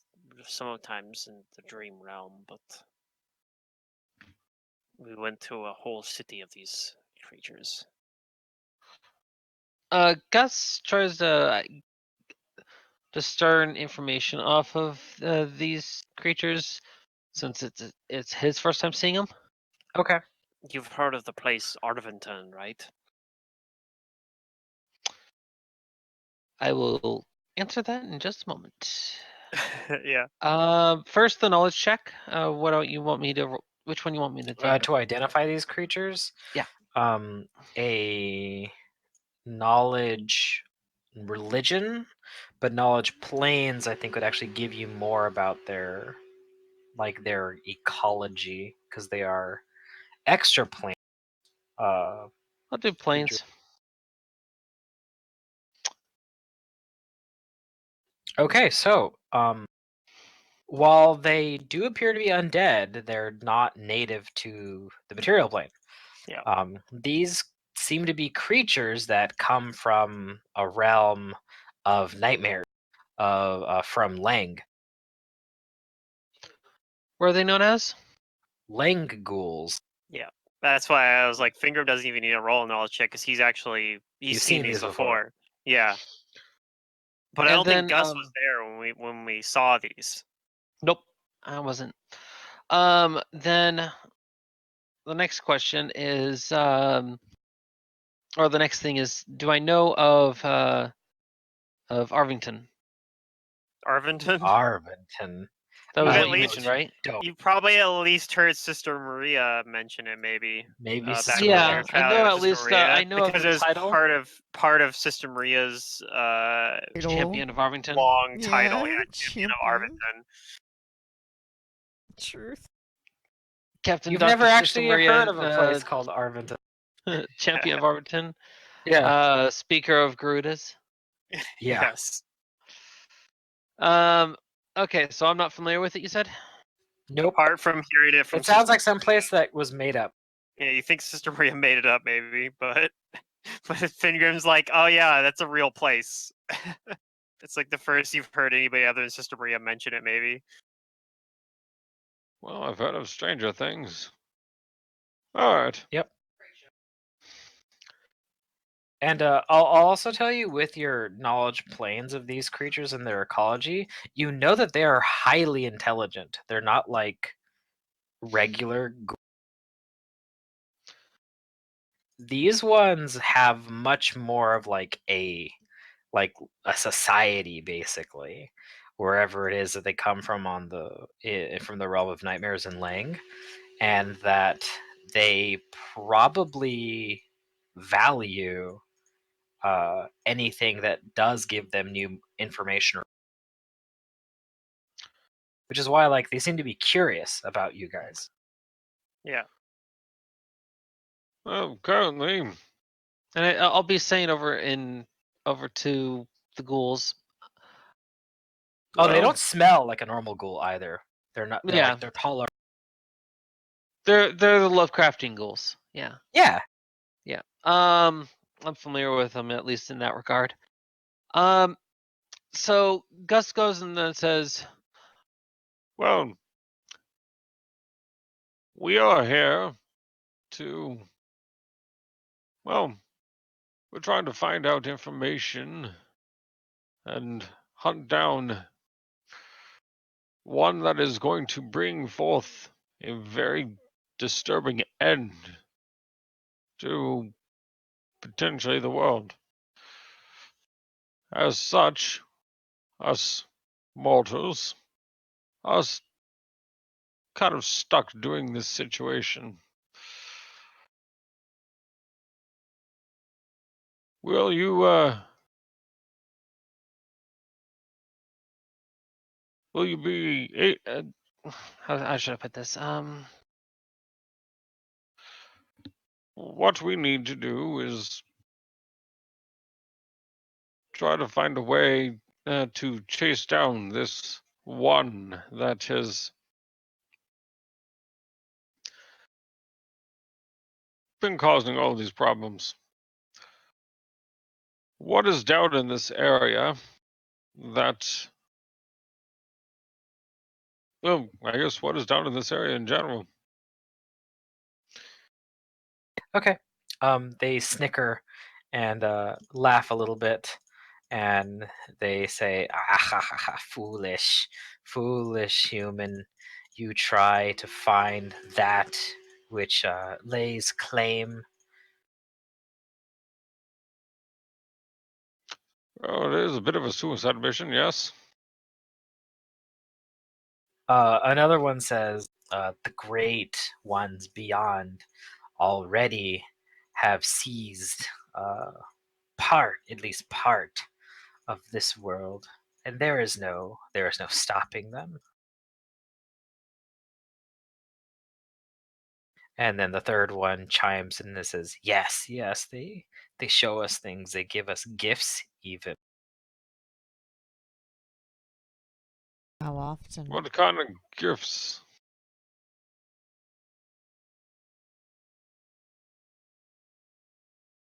They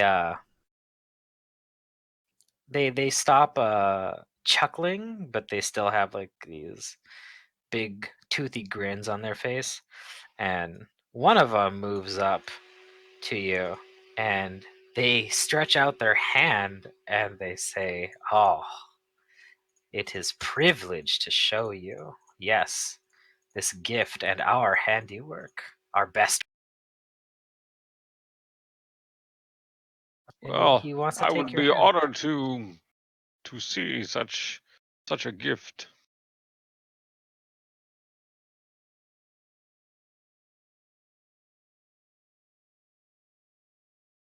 All right. So, do you follow him? I'll follow. All right. He begins to lead you to another little alcove, and the other ones, they kind of like escort you. I'll go with, even though I don't know what they're saying. All right. Maybe you They guys have guide tongues. you. Tongues? No, I don't think they do. I think Huh. Sister Maria was the tongues person in their group. Yeah, we Yeah, don't. it's not actually on my spell list. I would have had to take I would have had to pick it up with like the Arcana that I use to get wizard spells. I could have done it that way. You know, I'm a magus, so I'm gonna take combat spells instead, like sense vitals. Okay.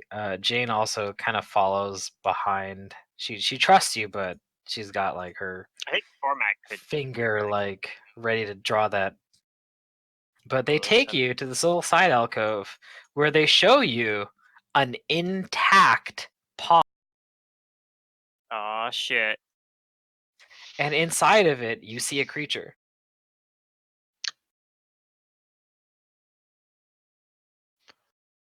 Do I have an idea of what that might be? Yeah, you kind of do, because you saw a dead one not too long ago. It's this weird tentacly creature with a conical body and several stems and stalks, and it's like moving around inside this pod.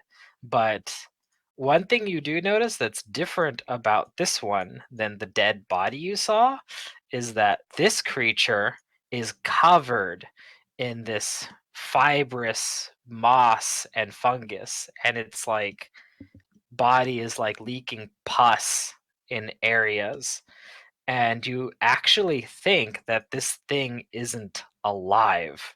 It's You think it's actually undead, and that it has succumbed to the similar affliction that you saw the infected humans were afflicted by. This moss that's like basically integrated, this fungus that's become part of its body, like that's the living thing in it now. Tell me, Gross. what kind of species of creature are we looking at here?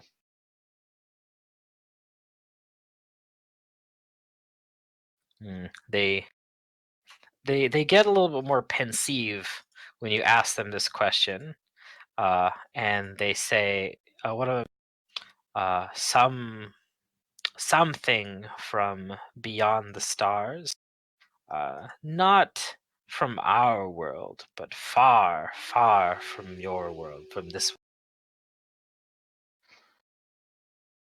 Hmm. And it's Looks like like it's suction cups like kind of reach like towards the glass, like in your direction, Gus, but that's all it does is it looks mindlessly. So you hold on to this as a gift. For what benefit does it provide? They tell you that we found it. We found this one here. Found it before it was blessed by the old ones, and we made it. We made it so. And like it puts its hand on the ghoul puts its hand on the glass and like points to like its pussy like fungal body, and it says that yes, we prayed and we let the great ones touch this one, and it succeeded where others had failed. Which particular great one? The king in yellow? That's like actually the first time that they kind of like hiss or make some like kind of like negative noise, but they only shake their heads. They say, "You mustn't My speak apologies. their names; they are sacred." Hence why I used more of a general identity than a specific identity. But I suppose I'm more curious of what a basic description that would narrow down which great old one it would be. Okay. They tell you that one of them says, the voice calling us here. Yes, that was the one. Not even we know their name. But sometimes we hear whispers. When And was it they the do last tell time you we saw something. them? Oh, sorry, what was that, Secret? I don't know if we found out earlier, but like, how often do you see them, and when was the last time? Oh, the visions or the voices? Yeah. Okay, they'll answer both your questions. They Wait, tell do you know the language? Oh, I assume but that if like Gus you're doesn't want to translating. translate this for us, then okay. Well, just wondering if you're asking me the question to translate. I guess is Yeah, the okay. I guess it was assumed that, but yeah. I figured I'd just double check. Gus listens into what you say and then relays. We'll relay that question. Okay. They tell you that the dreams and the voices they come and go. They're not frequent, but lately they have been coming to them and loud. And they tell you that it hasn't told them its name, but they have heard in their dreams something that calls itself the Star Seed. That is the one that has blessed Starseed. this creature, and it is pleased with us. Starseed. Mhm. So it's been rather can Gus? vocal lately. Yep, that's what they're saying. Yeah. Based off of some of Gus's studies and such, does he have an idea of what kind of entity this would be? You can give me a knowledge plane. All right. It's a very high DC though.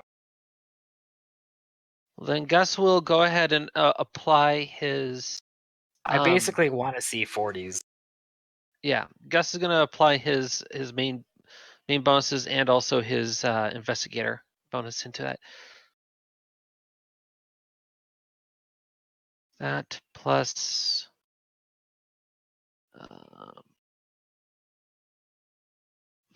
figures. That and let me check and see if it's a half or not.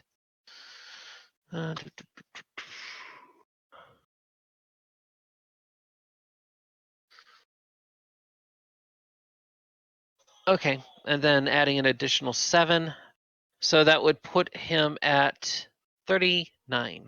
39? Okay, I'll give you a brownie point. Okay, so the star seed is something really vague that you've never heard of before. But you're starting to connect some dots here.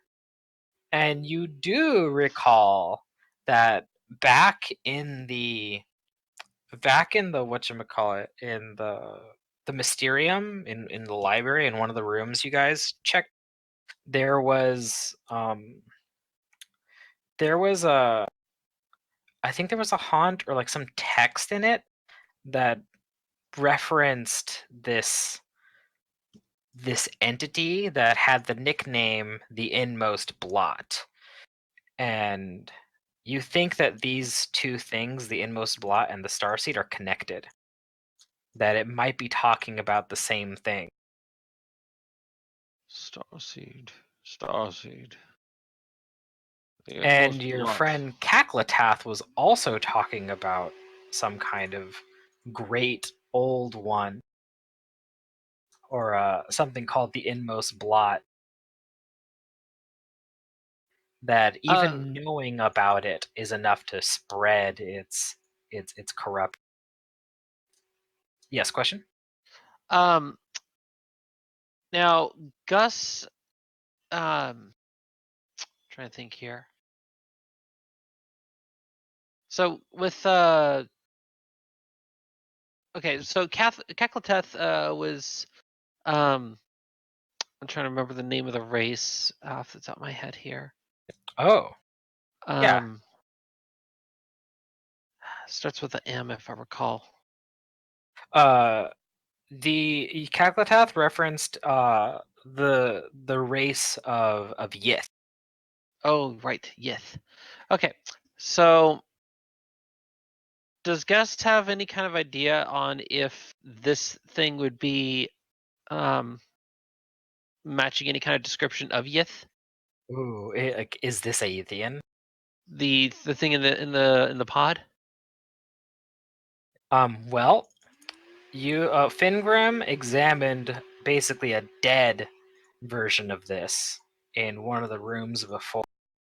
And now this is the first time you're actually seeing a live one. And yeah, this thing does seem to be like, it has these big nasty looking pincers, but it doesn't seem to be that physically strong. If you had to guess, it probably looks like something alien that is more mental than physical. It's just dead. It's like undead right now. You think this might be a living Yithian or unliving Yithian? Huh. I wonder if this was. I wonder if this was the former body of Kaklateth.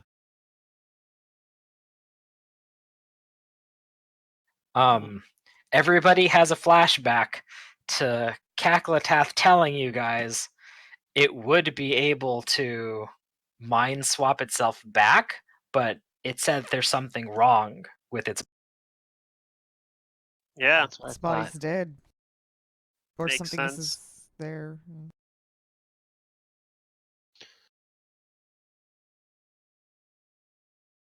Yep, I and it see. has been for years. Mhm. Theoretically, if we purged it, we might be able to like use resurrection magic. You probably need really powerful ones. Like probably, I don't know if Raised Dead would even work. Gus relays the information and proposes the theory that it says, I have a feeling that this is indeed,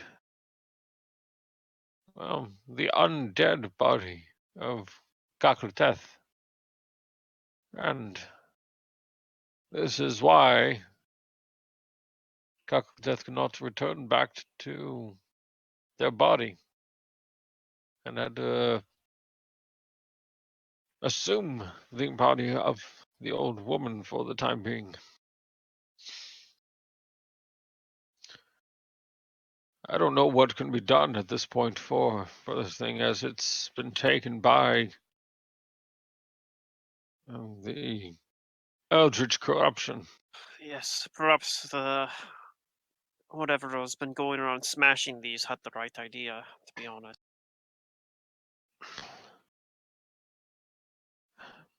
I mean, unless any of you know of a way to restore the body back to being livable again, I would assume that Kakluteth is essentially lost to us at this point.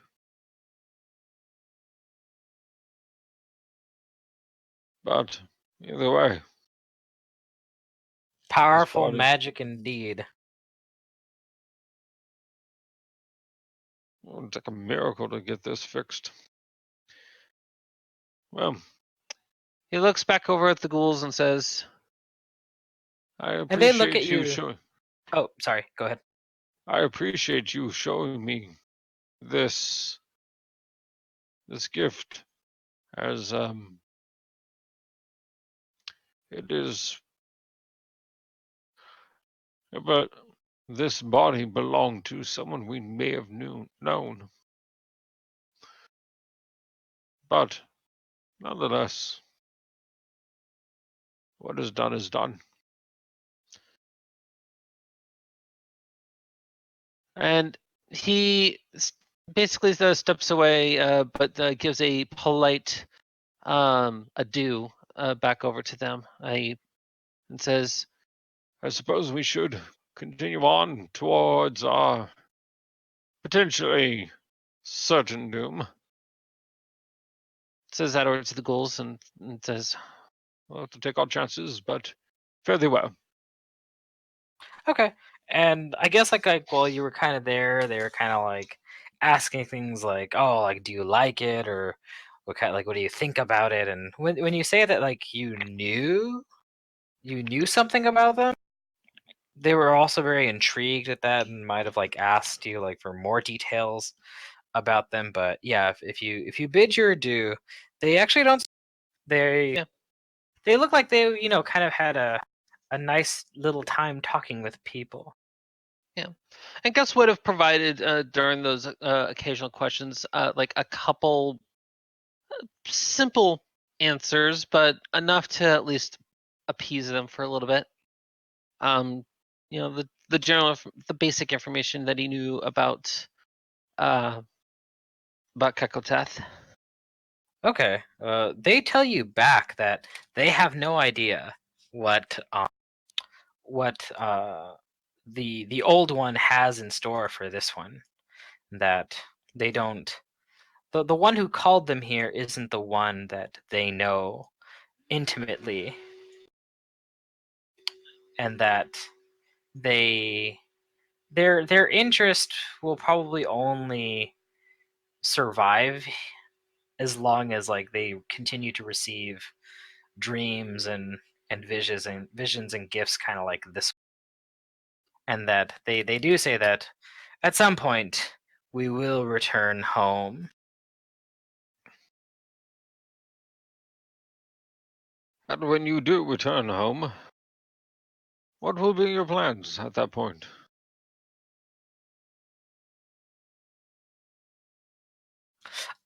They tell you that they are going to search for meaning again. And by that, they mean forbidden and dangerous secrets that that the one uh, that they worship gives them.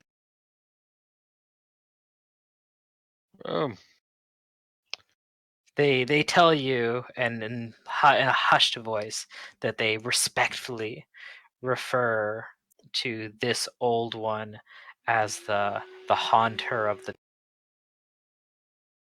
It cut out. Hunter of what? the haunter of the dark. the Hunter of the Dark. What do they mean by see. that? Hmm. Gus tries to think if he has any information on that one. Okay, give me a knowledge plans.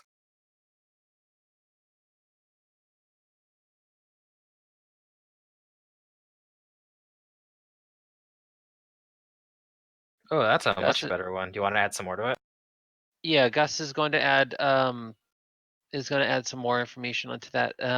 And adds the +7, Okay. and will also add just for.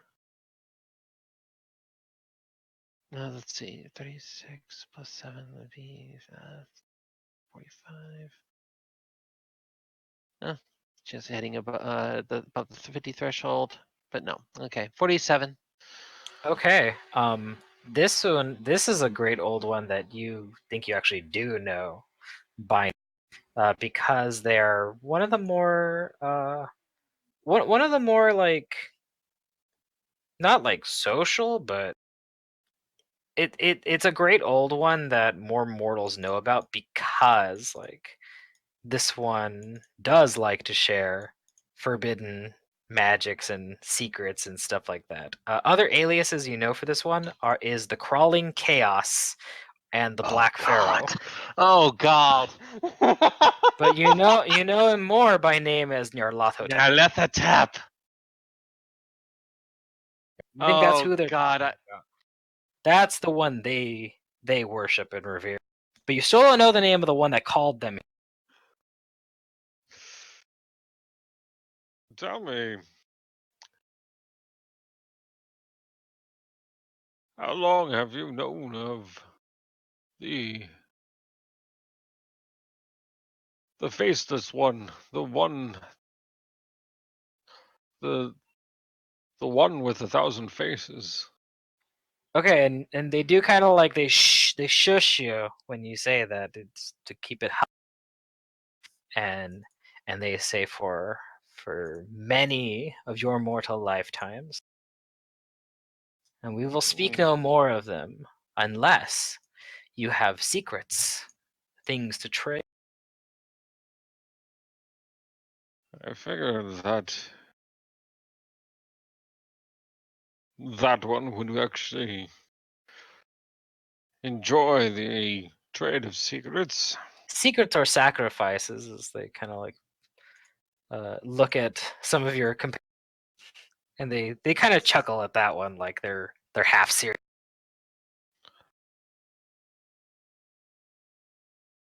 Well, I suppose one secret I can go ahead and spill. That race that is currently held there, it is one of the last of its kind, dying. At this point, there's not much we can do for the one that is currently gifted to you, as it is no longer of life anymore. But at the same time, I have heard from its living self that it is one of the last of its kind. They find this piece of information intriguing. So they'll share something with you before you go, and they tell you the voice calling them here is much closer than you might think. So blessed and sacred is this place that they believe the old one that called them here is physically here somewhere,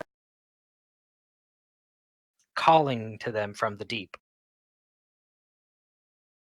And that whenever they do dream and have these visions, oftentimes this water accompanies it as well.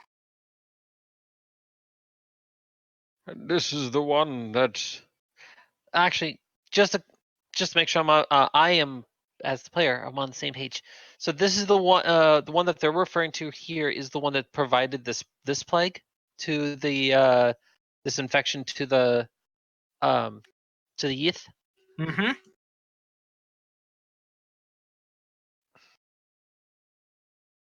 But yeah, they tell you that they believe that this great old one is here. It's in this. That's why the dreams and voices are so clear. Gus nods, looks around, and then just puts a simple finger over his mouth, and then just gives us a simple smile, and then says, "I bid ye adieu." All right, and they bid you farewell too. let us If you go. have more secrets to trade, they will trade their own. They All trade right. in secrets. If in case anyone has any they wish to provide, I believe I've learned some important details. Nonetheless, let us move on. When it comes to great old ones, you always got to ask yourself, how much information is too much? Sometimes you got to ask yourself, how high is that DC? Yeah. Because great old ones are not common knowledge, even by No. like heroic standards. Yeah. I mean, So you gotta roll really high to learn anything about them, or to know stuff about them. yeah, and I'm a specialist, and I still don't have all the details. Yep. Well, you can kind of consider it like, you guys can kind of consider it that the one that they were talking about, that's here, is probably something that's not. That cut off again. Sorry, something that's not common. Like this is a more obscure one.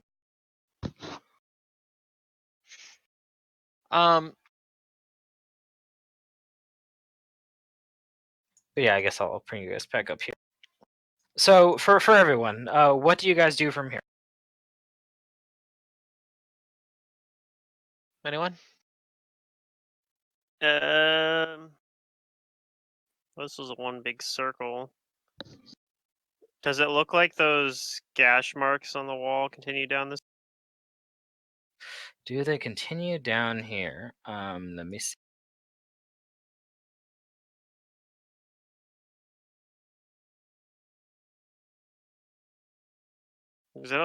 I mean, the ghouls weren't the ones doing it. No, it didn't seem like they did. They didn't even seem like they had weapons. Yeah. They just have their own little claws and stuff. The ghouls. Those ghouls did not have and do. They were gifted this, and they are just revering it. At this point, Yeah. those things are not considered a threat to us, assuming that we pay, or at least respectful about their gift. If this old one is here, why haven't they tried to find it? Well, either because of the fact that we're at the bottom of a mile-long well, or perhaps it's not meant to be found. They are just supposed to receive what its bounty is supposed to provide. Sometimes mysterious stranger of sorts is much better to take on. If they saw this entity, it probably would actually make them even go more mad, and that would probably not be what either party would want. We are dealing with things that are of the most maddening of concepts, including the Keeper of Secrets. What? The Keeper One, of Secrets? indeed. One that is, one whose name I'm not going to mention, but it's, one we may not have to encounter anytime soon. Hopefully, if we're lucky, if at all. Tell me, the adventures that you've been on before I joined your company, could you recap some of the more later situations?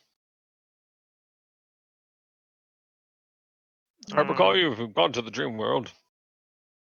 You've each had to deal with, you know, in this case, the Yellow King, not the other name. We also dealt with another elder one called Bokrug. I think that was the name. Yeah, Bokrug. You guys This was saw what it. Right. this thing was. What kind of creature? And a great old one, or Yes. It was a great old one that brought with it a flood that destroyed the town that we were in. Granted, it was a dream version of it. It was the last thing I'd remember was having the city itself and all of the ocean that Bokrog was bringing with it collapsing on me. Where was this? I'm sure Finger would remember the name of the city, but I don't. Yeah, the name of the city within the dream world was called Sarnath. Sarnath? Sarnath. Sarnath, okay. So yeah, Finger would say it was the city of Sarnath. Is that this was in the dream world? Yes. I think the city. I feel like it was a reflection of the past. I do think that city of Sarnath perhaps did exist at some time and was destroyed. We also A figment of memory, if anything. we also went to a dungeon on the moon kept by a moon beast, where we rescued another of Lol's, the one that you met, the one who calls himself the Yellow King, who's a fragment of Lol's psyche. His super ego, I would assume. Is that his super ego? It was really, that one was very nice. Essentially, yes, Yeah. because it was a reflection of Lowell's, who he's seeing himself as like the person he's always wanted, like to kind of be like the really popular, the really like scholastic, the well respected, well liked. And even though he's surrounded by like dinginess and other stuff, yeah, his personality doesn't reflect that, which is the Yellow King persona.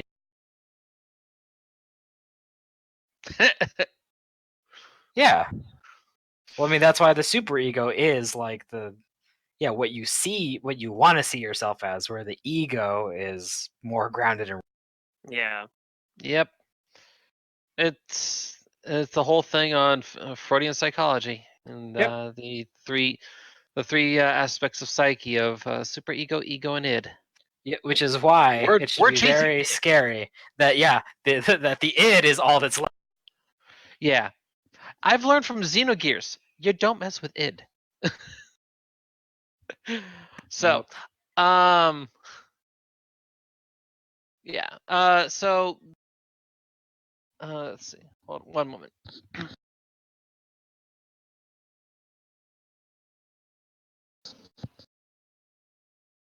So with that in mind, so you've been wait. You said the moon. Was this Dreamland moon or real moon? Dream? No, it was in world? the dream world. We traveled on a strange It the moves. gazebo chicken up to the moon and rescued But the the. moon, it suggested that the moon also moves. Like, That's right. It was really close for some Yeah. reason. Like We were able to after Lulz had fly. been abducted. We were able to fly to it on a gazebo chicken. It only took a mere hours to get there, less than a day. I'm sorry. A gazebo chicken? Yes, it was a That's what they're calling it. flying chicken with a gazebo on its back. Not exactly a chicken. That's just what he wants to label it as. It was definitely a majestic bird. Very, Was it a very big. Baba Yaga? No, it was not a hut with legs. No, it was a gazebo chicken.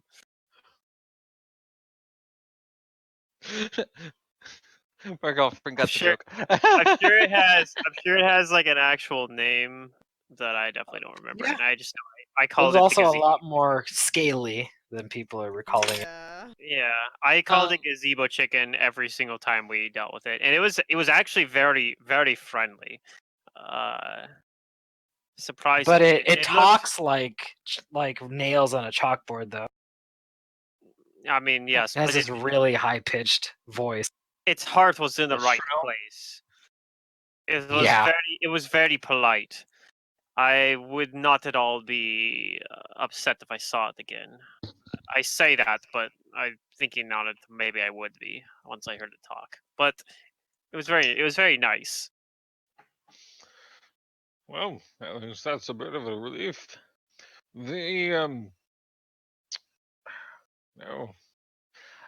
Does Gus know much? How much does Gus know about Nyarlathotep?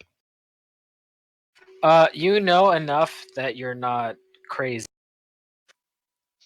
Well, yes. I guess But the- more accurately, how much does Gus know in that aspect of without having that does not involve the mind twisting aspects of it? Well, you know some of his aliases that you've said Mhm. yourself to. You know his areas of concern, which are conspiracies, dangerous secrets, and forbidden magic. You know that his domains would be chaos, evil, knowledge, magic, trickery, air, and darkness, and that he has his symbol kind of changes. Of course it would. When people refer to him as the Black Pharaoh, it's more of a humanoid Mhm. looking form. When he's called the Faceless One, it's like this faceless elephantine like sphinx. And yeah, like when he's called like the Crawling Chaos or the Haunter of the Dark, it's like this bat-like entity with a tri-lobed eye. Yep. I think I'd also probably Okay. tell And one you of his symbols is also an inverted ankh. probably tell you a little bit more Right, about okay. Arventon as well. So when we were in Arventon, we ran into creatures exactly like those ghouls that we see back there, the Leng ghouls, as it were. And they tasked us with helping them fight an enemy of theirs called a Gug. I want to say, was that what it was called? Oh, Gug. Okay. Yeah, there was a very large creature that was preying on them that we helped them deal with, and I think we helped them recover a relic of theirs or something, which we ended up stealing. But the Yeah. details.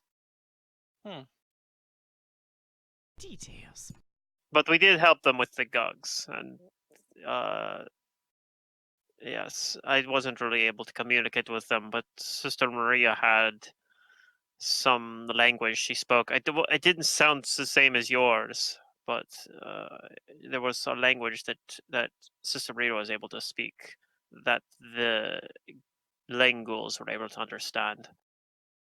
I believe it might have been Necro. Fascinating. Well,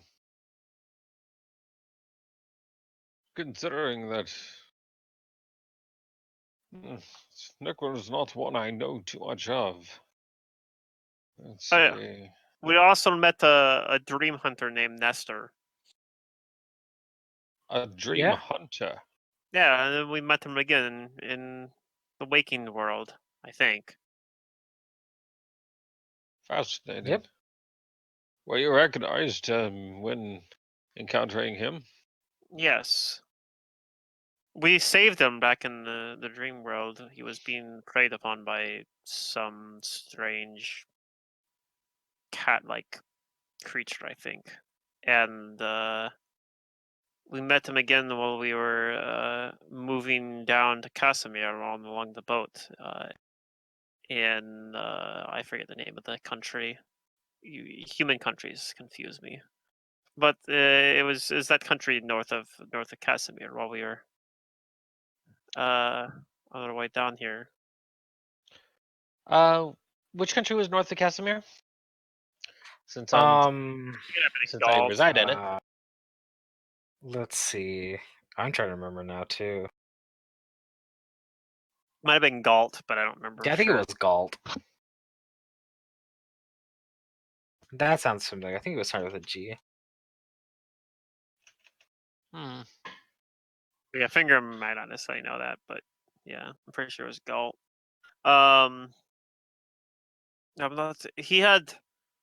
I'm not even sure exactly what he did to get to the dream world. We use a ritual, of course.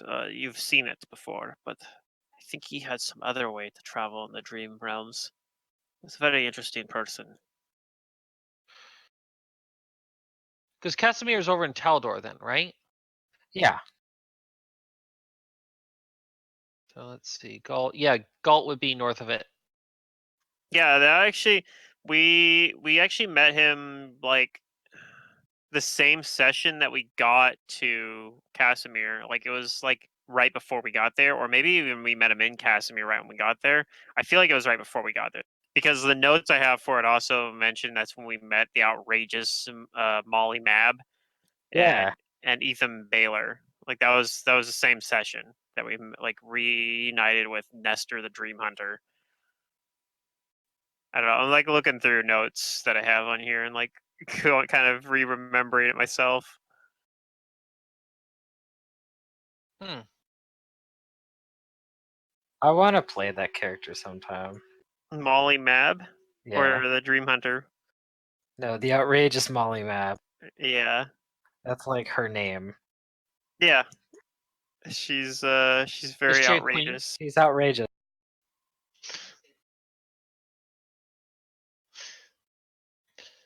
Hmm. Well, Gus thinks upon that for a bit and says, We'll probably find more information as we explore this area some more. Let's keep our guard up. How's everyone feeling? I'm still feeling all right. I don't think I feel as much crushing despair on me anymore. Yeah, not nearly as much now. Just the normal amount of The despair. normal amount of crushing despair that I was feeling before. okay. Well, as long as it's only a normal amount, we're good. It's just normal despair, not crushing despair.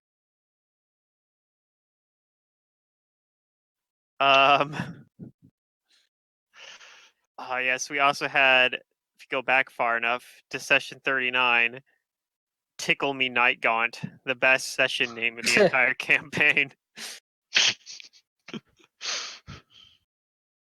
I don't know. I liked Romps with Womps too. Romps with Womps, that was a good one too. That was, I think I scrolled past that already. That was in the Dream Realm as well, right? Yeah, that was one of the dream quests. Romps with Womp was really good too. All right, so I'm guessing you guys are going down this passage. Yeah. Yeah. Yeah, we'll head down that Okay, way. so like I said before, or as I just confirmed, I didn't say so much. Romp But with Womps. there are more like slash marks or like gouges in the walls here. Like whoever's been doing it, like they've been down here, and it keeps going.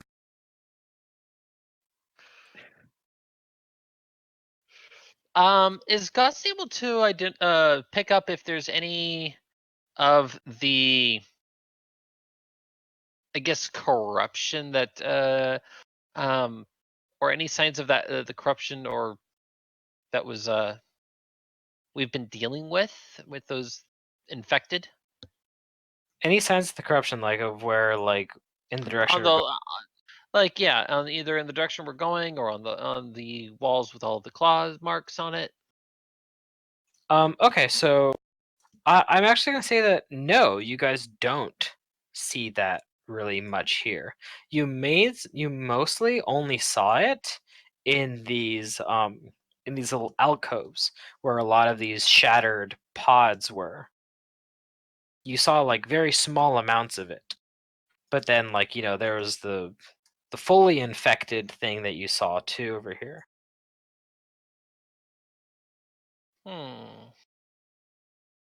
It seems like the infection or this corruption really only goes where it seems like living creatures would be.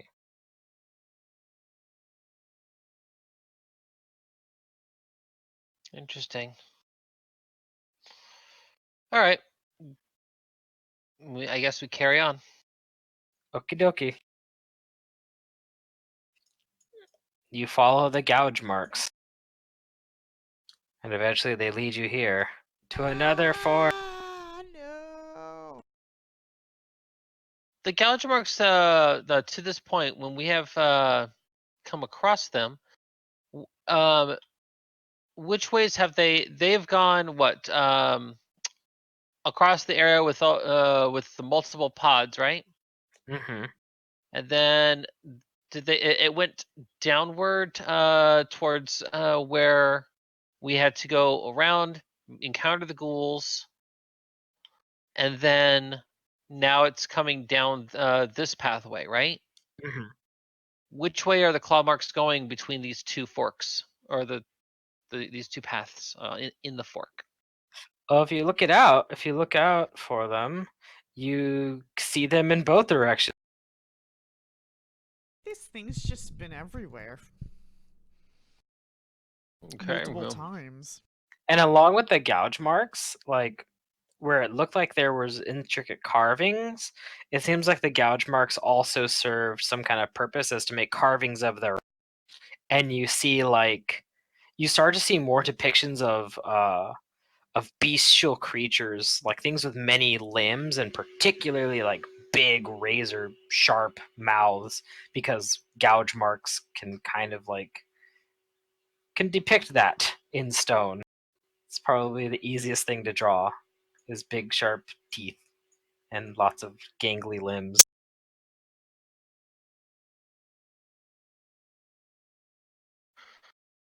down this path be danger. That's not what it says. I'm just saying this path is going to be incredibly dangerous. It looks like that whatever's down here is trying to depict the multi-legged tentacle-like creatures with massive maws. Yes. Yeah, I think that was our interrogation method where me and Sister Maria are both bad cop. We're doing bad cop, the best interrogation method. I don't even remember who you were interrogating. I don't remember either. I wonder if it says in my notes if I wrote who it was, but let's see. Nope, it's just blank on that one for that session. I go back and watch it. Session 17. Be up on YouTube But yeah, somewhere. where do you guys go? Which fork do you take? I think no matter which path we take, it's probably going to lead us to the same general outcome. Though potentially it could lead us to somewhere different, but let's look around. Gus is gonna hug the left wall, taking the east path. I'm fine with that. Okie dokie. You go there. I'm assuming the others follow. Yep.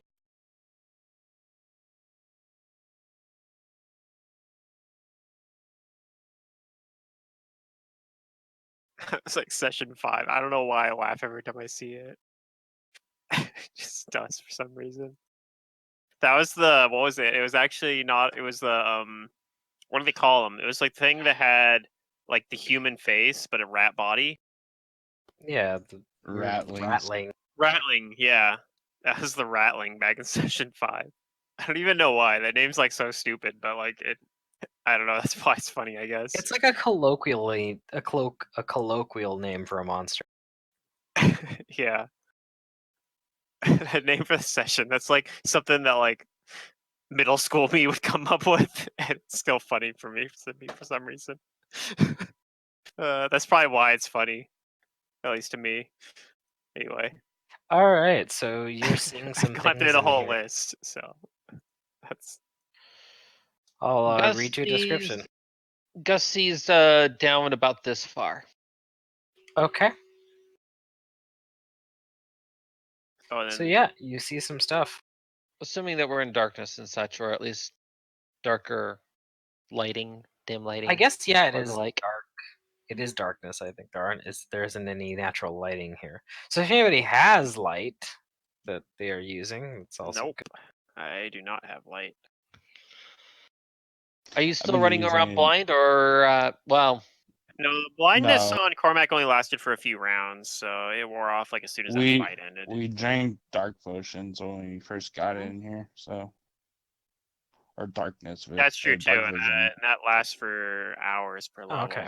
Oh Probably well, some then you guys should stuff. all be able to see this. We haven't been. I mean, that lasts for like 5 hours. I don't think we've been down here that long. We've been down here for a few hours. Yeah. We've been down here for probably 3 or 4 hours at most.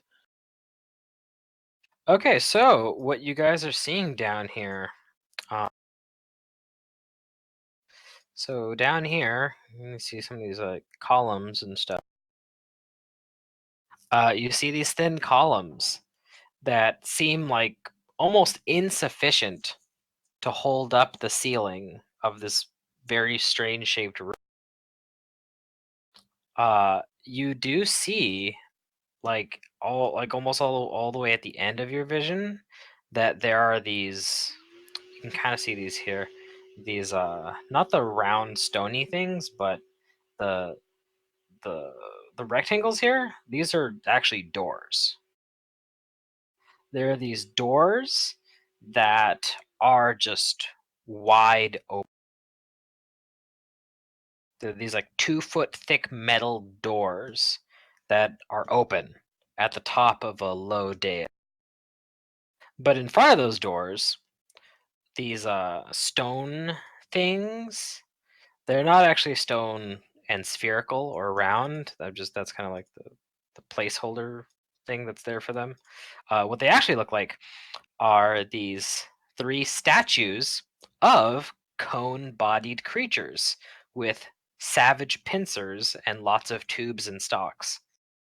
Hmm.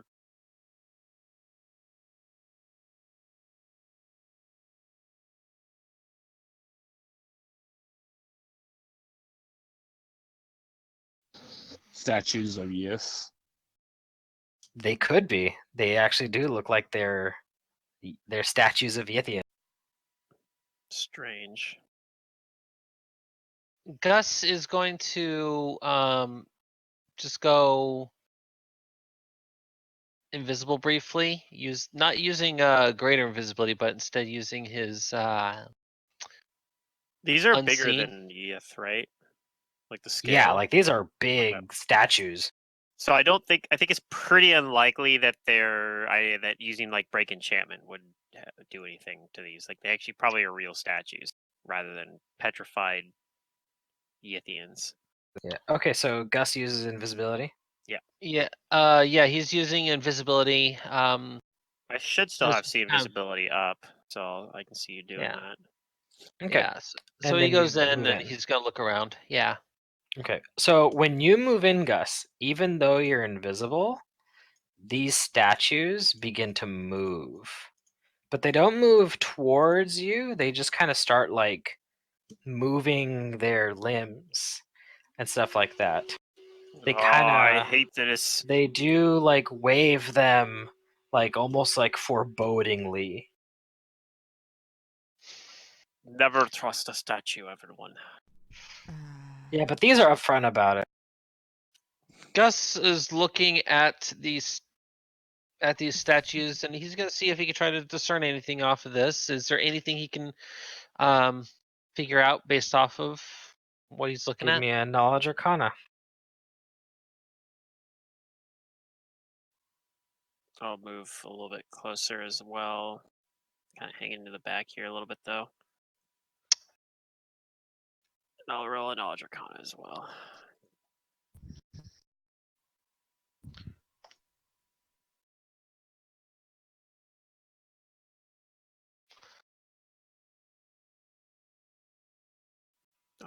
Yeah, I don't know anything. Okay. Woo! Woo! So Gus, you know that these are indeed constructs, but they're a very particular kind of construct. That these are guardians in like the utmost sense of the word.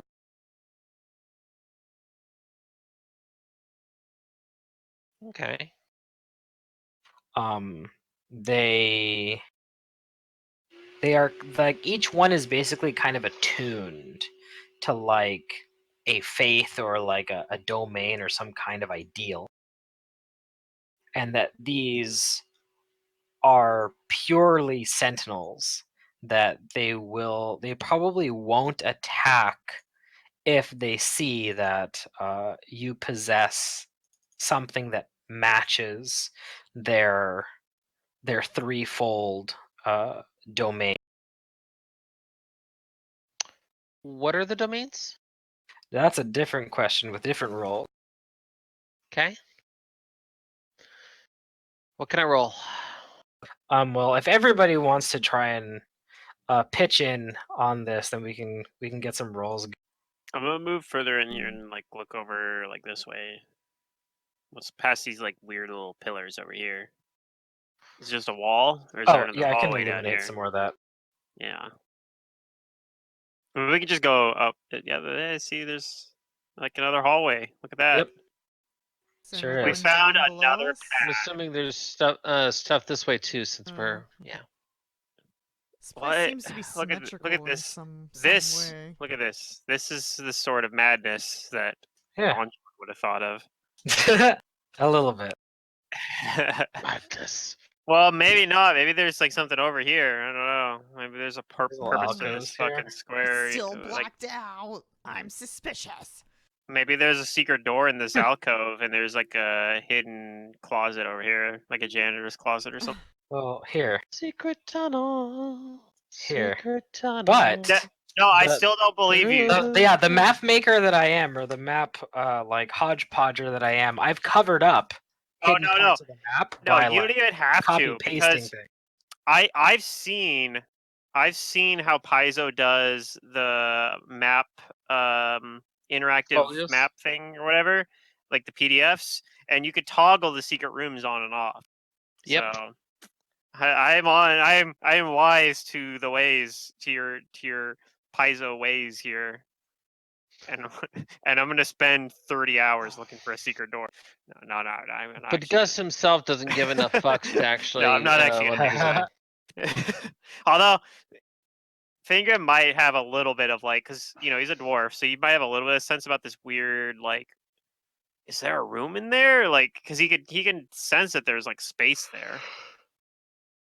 But he also realizes we're deep underground, so maybe they just have to leave like areas there as it's almost like a super support column. Maybe. I don't know. Okay, so back to these real quick. So if you guys want to try and figure out what these guardians are like attuned to, sort of, or what they're depicting, what their ideals are, you guys can give me a knowledge. There's 3 different roles. There's knowledge local, knowledge geography, and knowledge history. Nice. I don't have any of those. Local Uh, geography, and what was the last one? History. History. I have And history. geography. I have history. I have literally none of those roles. I'll go with geography as my best one. I don't know Wait. this geography. Yeah, I'll go with that. And then let's see. I figured those were all Screw it. like. He'll add his 7 to it, so it's a 40. I figured since like Fingram was Okay. in, like the or came from the super remote, like part of the dwarven kingdoms, he didn't have anything like knowledge history and local and all that stuff because he didn't know the surface world very well. Okay, so Fingrams was for knowledge. Which one? I didn't roll any. Oh, the 1 was for something. Oh, that was a knowledge arcana a while Okay. back, but Sorry about that. Okay, so Kudu, no, the 9 is not high enough. Unfortunately, the 21 is not high enough. But you said this was 33, or was it higher than 30? I'm boosting it to 40 with my 40. Okay. yeah. half your level to it or whatever. Yep. Exactly. Okay, so you know that this one on the right, this statue, that it seems to be that it's ideal that it is keyed. Like you're looking on like the runes upon it and stuff like that, because they all have runes, but they're all different. And you think that this one is attuned to the domain of travel. And that if you were to possess some kind of like holy symbol or relic that represents that, you might meet that you might meet that requirement for letting you pass. But there's still the other 2. We still have a local and a history what check was the other one? History. that somebody has to make, but I don't know if we can. I definitely can't make these checks. I am stupid. Am I able to try to make each of these checks, or do I only just get the one? Nope, you can. Each one of you can make each one once. Okay. Yeah. Well then, Gus will roll. But since they're This knowledge might checks, might they just are be all Gus. I don't know. Yeah. You try. No. Oh, Gus, Ooh, that's a low pretty roll. you know what? Yeah, I'm trying to think if any of the 6 is D6 is going to be useful or not. I don't think so. Um, That's such a low roll. I think even with a D6. Yeah, he'll just lock that in as a fail. And the last one is local. Yep. If only I had a Raxi here, she'd pass all these checks. Yeah, Rexy. Oh yeah, the 16's low too. Yep. God damn. So- That was like This might take another day. Like come back when Well- your knowledge checks have refreshed.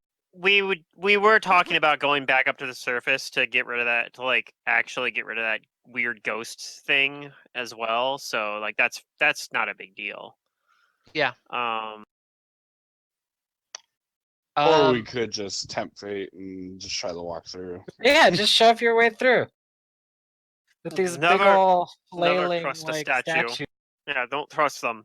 Well, they said I don't you like the said look that of them. if we possess any things that like they are attuned to, we Yeah, might be but able we to. don't even have something that, or do we? Do we have anything that is attuned to something that, like a travel god? Like anybody have a? I can use the It's staff fully symbol as death. Pharasma a travel god? I do not think so. But Desna No. is. That's the most. That's the one that immediately springs to my mind is Desna. Did somebody have a holy symbol of Desna? No. Yeah, I don't have one either. But at least I don't think I do. Let me check. Let me Yeah, look let me through my check. bag. He Fingram digs through his I bag. would love it if we take Cormac's idea. Like, let's just go. Like, let's just walk. Let's just walk through and fight the statues. Yeah, let's just fight the 3 statues. I I mean, wasn't saying fight because you said if we possess no, it's- something on well, it, I guess you on could us gamble. Like we Well- have I bet we have everything we need anyway. Basically, what Gus is telling you is that one of these is attuned to that. So if you possess that, you think that it might let you might. But there's still 2 other ones that are That we unidentified. don't Probably then they So probably. you don't know if you need one or everything. Alright, Fingram pulls out a shovel. And says, perhaps the shovel will be useful. And then puts it back away because he's like, no, it's Oh my God. silly. But apparently I have a shovel. I think I got the shovel back in like book 1. I've just been holding on to it like Yeah, entire. there was like a there was We like needed- a whatchamacallit, like like a little shack, like a with gardening Yeah. tools in it. We needed a And you're shovel like, this for might be some useful. reason. And I went to that little gardening shack and got That's it when that because Jane got swept off. Yeah. By that yeah, flying creature. which But yeah, worked out Cormac, 'cause he all was I'm gone for saying a is that session. you're not sure if you need all of these yet. Yeah. But if you want to Yeah. try it, you're welcome to. No, You can I'm see good. if only one attacks, or if only 2 of them. No, I'm good. I'm good with my character being alive. Okay. You don't want to take the GM bait again? No, I'm good. Gus is analyzing it further and such. I'm 2 And negative levels right now. I'm good. I don't need any more bad shit happening to my What's the- character. what's the size of this thing? These are all large. Gus, possess all of them. Were we talking earlier about like the Master Whispers or something? Or was it Master Seekers, wasn't it? Wrong game, Pluto, but it was Master of Secrets. It was Master Secrets? Okay. I was gonna say, I know the name of the Master Whispers, so if it's that, if it's that, I know it. But if it's Master Secrets, I don't know. That's I don't know actually know that name. The Master of Secrets is technically in Guild Wars 2 as well. As well as the Master of Spider. Wizards. Really? Whispers. Okay. Yeah. It's like a, I don't know. Is it Complicated. Is it from the Order of Whispers? Yeah, is it it's related? the Is or it- is it? order. Yeah. It Oh, actually is is. it a- Wow. Okay. Is it a One bald, more, bald eunuch? No, Oh. the Master Whispers in Guild Wars is like he's got like Goatee guy, long right? hair. He's got like a Yeah. goatee and long hair, Yeah. and his name is Jura. He tells you that in a cutscene at some point because somebody was like giving him a bad time for not telling his real name, and that was like his Yeah. big moment of like I guess actually one trust more you. bit of information that I do want to give you guys is that the gouge marks in the carvings, they're all along these walls that you guys came from, but you don't see any present past where you guys Hmm. are. Does it look So- like it tried to pass those things? Maybe it did pass these things. Maybe, gonna or try to I'm sure. When looking past these statues and see if I see gouge marks on the walls on the other side of the statues. Well, Okay. 26 Hmm. perception. I don't know if that's good enough, but No, that's decent. You're only like 40 feet away from it. No, you don't see any gouge marks. These walls actually look fairly smooth, and they still have like their original, like carvings and like the very intricate, like beautiful ones. okay. I think I know where he went. He's in here.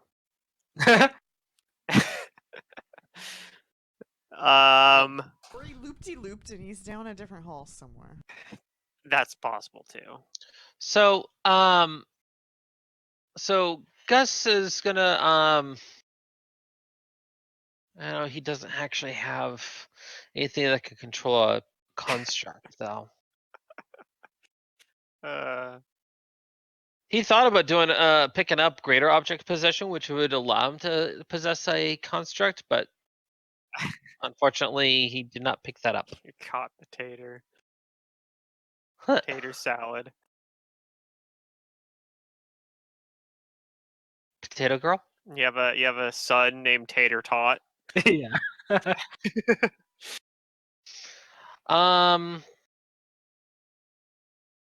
Hmm. But yes, mysteries abound here. You know what? He might have something he could use. I'm gonna see if I have any of my divination abilities to work off of. Sure. Gotta find, where is it?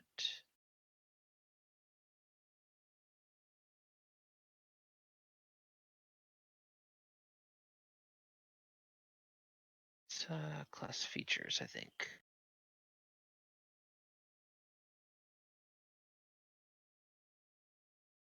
Or no, it's special abilities. Okay. I hate the way that everything's all organized in this whole thing.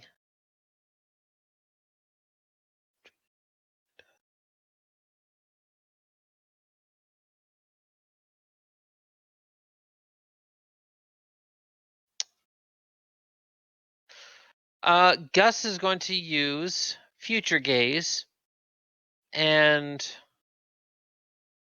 the question for this, since this is a wheel or woe, or wheel and woe, or neither,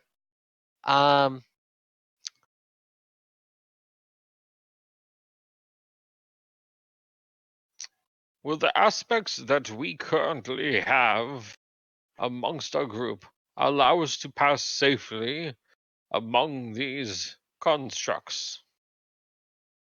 Okay, and Yes. what's the percentage for the false? all right, percentage at his level, I believe, is 84 currently for his meaningful reply. Okay. So the response or the divination that you get for your question is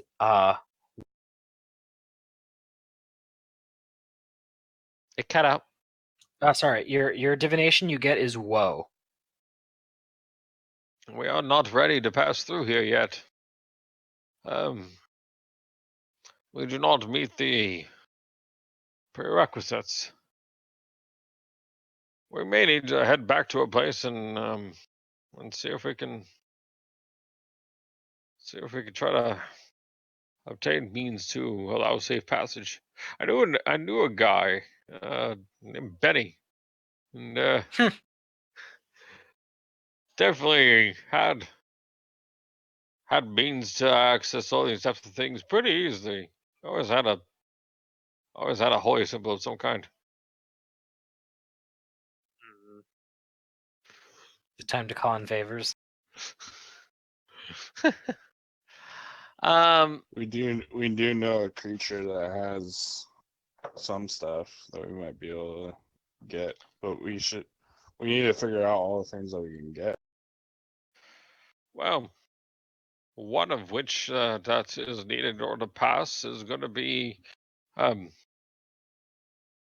basically something of travel. The one over to our left. He points over to the right one on the map. Yeah. That has been marked, and he says, One over to our left here. That one is supposed to be a travel-based. You can actually, I can write this with belief. text on it. okay. Just That way that we can it's- keep that note. Cool. Yeah. Thank you. You can also, since because I'm assuming those three things are actual tokens, you can probably just put the name the token. I could, but this looks cool too. Right? Yeah, I like it. You do that. Yep, you do that. All right. So, Gus just says, I'm a little mentally spent at the moment, so if is there That's any other things that we'll need to do before we continue? No, I think we can go back and deal with this ghost. We'll just let it out into the sunlight and it will be powerless. Well, That's I just what you suppose we said, could, right? just... Indeed. I should be able to purge most of its spirit out into nothing after release it. And All right. Gus, Gus just pretty much makes sure that he's got everything ready, and just Yep. says, all right, If we we're can ready to group go. up, I can cast teleport and just take us back to the and try to take us back to the top of the well. And before we do, I'll take some time to like Teleport or study what a this. recall? Well, word of recall won't really work because Cormac's got negative levels, so I don't think I think he would have to leave one person behind. Yeah. So he could word a recall and then have me teleport or something. It's less risky for everyone, I guess, except for me. But that at least While puts we the walk risk back away to over me. towards the Let me see how many I can top do, of the well 'cause- again, then. Yeah, we could do that too, I suppose, and just fly Yeah. back up or whatever. Well, I can fly back up, and then you can each recall back. That way, you'll all get it back up there safely, and I can actually I'll just meet you up there. Okay. I mean, it'll take us probably a while to get back there, but yeah, I suppose we could do it. Well, I suppose you could use that time to rest or so. But I mean, if you want to teleport, we can teleport. I mean, whatever the circumstances are, your choice.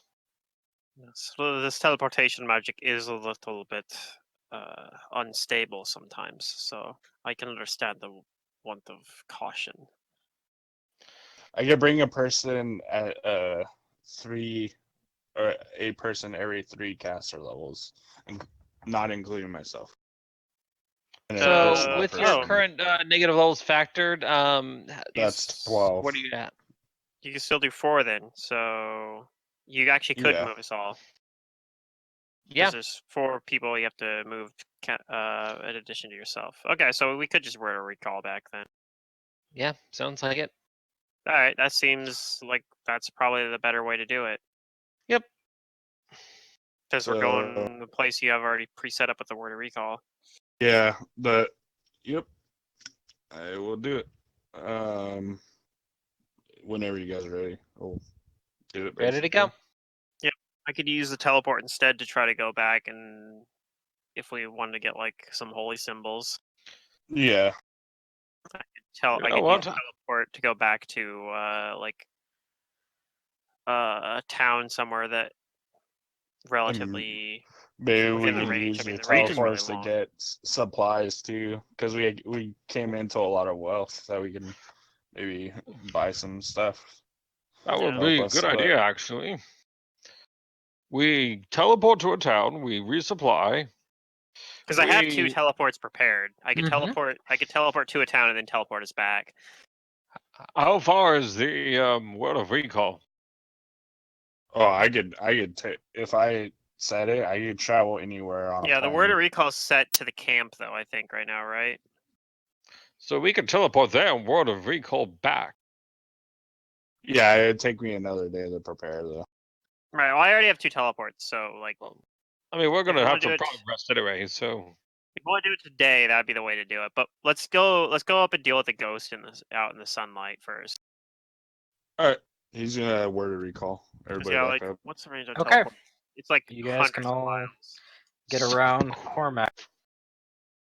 You guys can all get around Cormac. And Yep, being we do that. casting it. But because I'm the DM that I am, as you're casting the spell, everyone starts to hear something echoing from back the way you came. You guys hear a scraping of stone on metal, and then the sound of that metal going chink, chink into the metal, into the stone, Uh, and does it Cormac gets stop louder, casting? It's only a standard action. like it's getting closer. Do Yeah, you? Or do we want to stop because we want You to want to like? take the GM bait? Because we want to go see the Well, thing. all of us are scream. going, right? All of us would go. If Yeah, I all of us casted would Let's go it. if just you go. cast it. Just go and deal with it later. All right. I'm curious about it, but I mean, yeah, I don't have very I many mean, spells. it seems like it's trapped down here. If yeah, I could hold the spell, right? I don't have to completely finish Yeah, it. no, that's we You hear this. could. We hear this as you're grouping up and about to cast it. It's only a standard action. You could so- basically ready an action to like complete. Yeah, I'll do that. if You wanna wanna wait and see like what it is. you wanna see. You want to hold off and see? Oh no. Oh no. All right. I mean, Cormac Gus debated. is just like, I mean, are we going? I'm ready to go. You hear that, right? What is that? I want to find out. Let's go. I don't think we need to stick around to find out on that. All right. Cormac will. He's like, "Are you finish guys it. sure?" We'll check it out after we resupply and recharge. All right. I think that might be the thing that was scratching the walls, though. I am pretty sure it is. Let us go. Cormac will. I agree. Let's not see it. That's Cormac fair. will bloop us out of here. All right, you Yep. start to, but like from like your moment of like hesitation and waiting, you guys don't see something, but you do feel something. Something does get closer to you, but it's more of a sensation before you see anything. Okay. And what you feel, and particularly Cormac,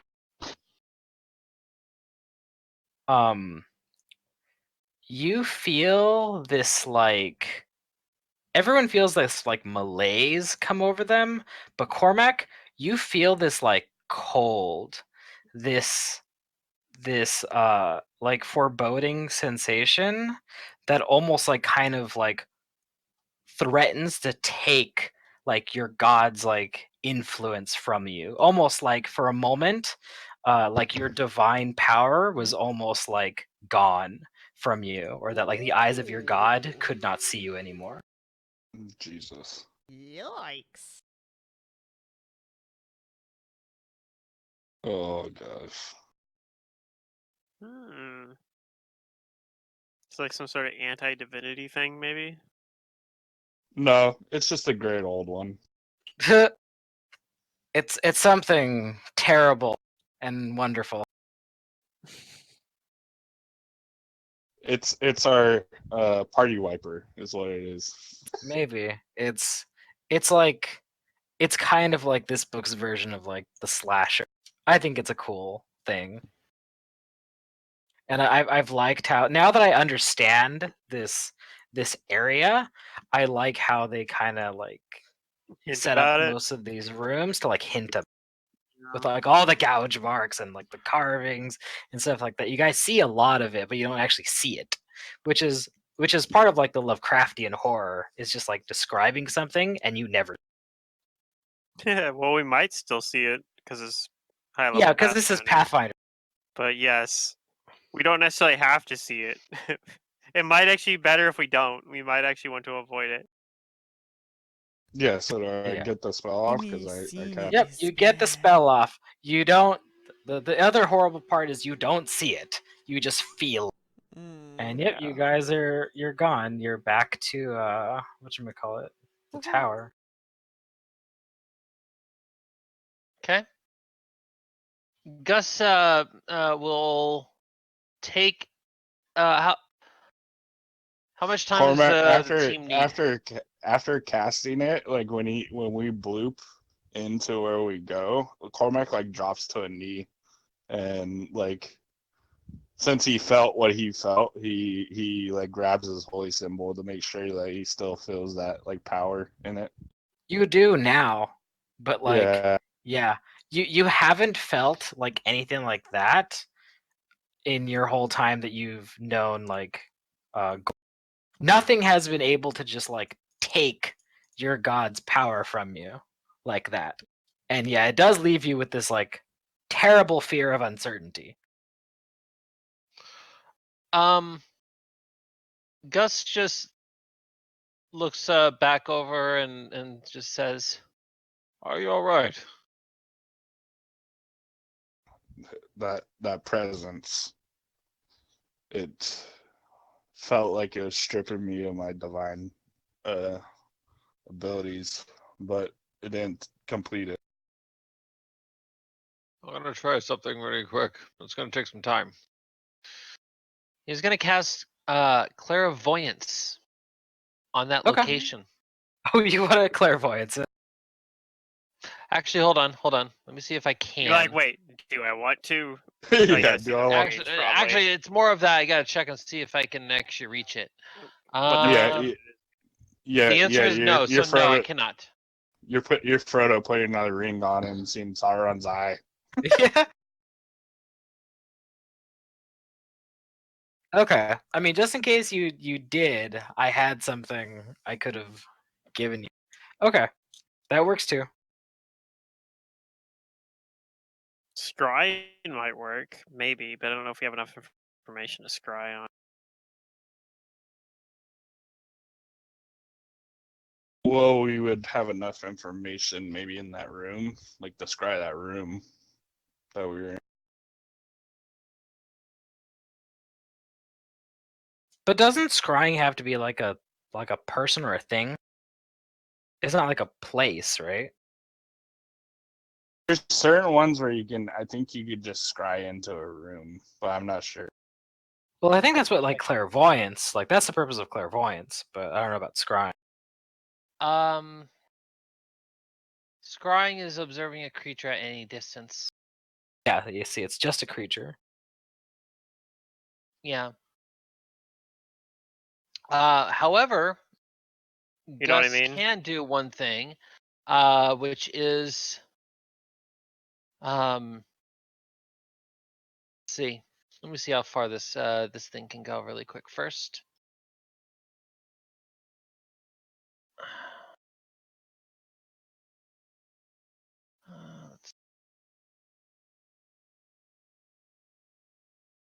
That's up to a mile. Let me see if the other things I have are also up to a mile.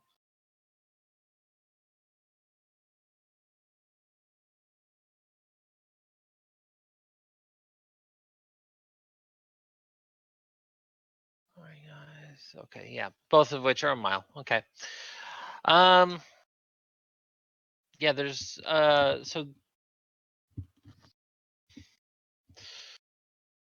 so with that in mind,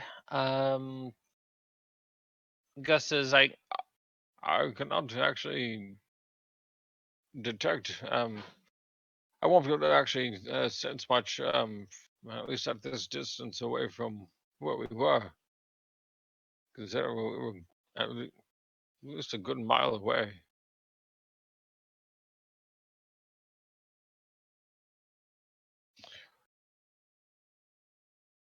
Hmm. Well, I suppose the next thing we need to take care of is the mirror. Yep. Gus pulls out the mirror All right. and he is Cormac's also gonna cast daylight just to make sure this thing's freaking like, Okay. because I mean Jeez, you we're need to make an we're gonna wolf, be, right? yeah. You never know. he sets down the he'll set down the mirror and let me see what the conditions are to release it first. Okay. You can release it when he's ready. Gus says, I don't want to do anything in preparation, but prior to me releasing it,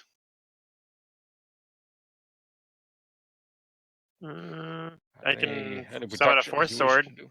My summons can't do anything to it, so no point doing that. Yeah, I can cast. I'll cast force sword, so that way I have a Cormac force weapon to hit it with. Cormac will channel force into his weapon. Force sword Okay. counts as a +3 long sword, but it's made out of force. So Is this Four Swords Adventures? Do we have something Yep. to like, like, did it like petrified us with fear, right? Like, yeah, but Yeah. it's powerless in the sun, so we should Uh-huh. just be a matter of beating it up. okay. Hmm.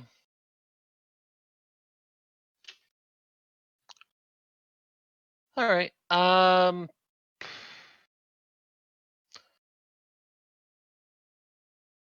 Let's see.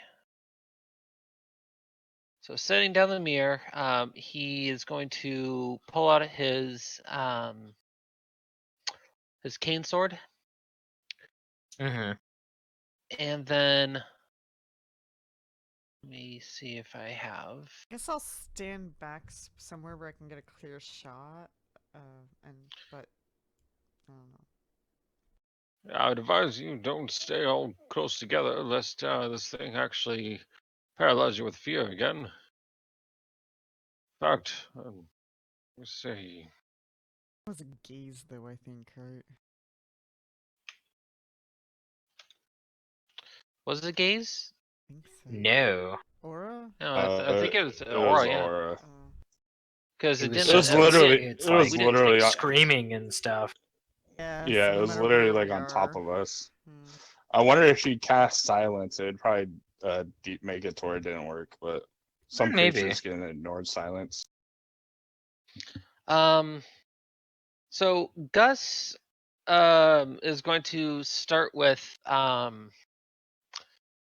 he's going to go ahead and start with distortion as one of his buffs. Okay. So that way he can at least protect himself in that regard. He I'm then gonna. Huh? Cormac's gonna cast can you cast True Strike and just hold on to it? And No, it only as a Oh, lasts it's for reaction? one next round. round. Yeah. Yeah. Okay. Then It's until the end of your next turn. That's like the maximum length of it. yeah, it's one of those things where you got to say now, and then really go from there. That's about it. So what Gus is going to be doing is he's got the distortion up. He's also going to go ahead and enchant his sword using legacy weapon, and the bonuses that he's setting up for his sword cane is going to be, you know what? I know what spell Yeah, I'm it's gonna okay. cast on it. Yeah. Yeah, what he's gonna add is he's gonna add Ghost Touch, and then did I identify that this thing was undead? Yeah, it's an Okay. incorporeal undead. Yeah, and evil. No, I don't think it is. I think it's just right because Jane was having like a issue. I think with this thing.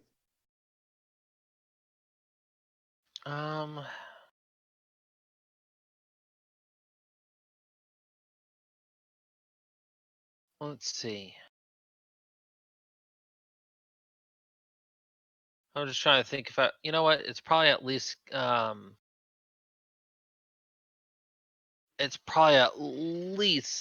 chaotic. So I'm gonna put on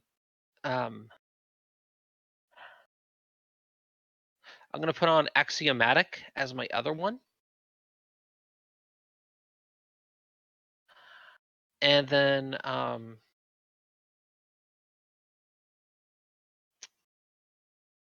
see.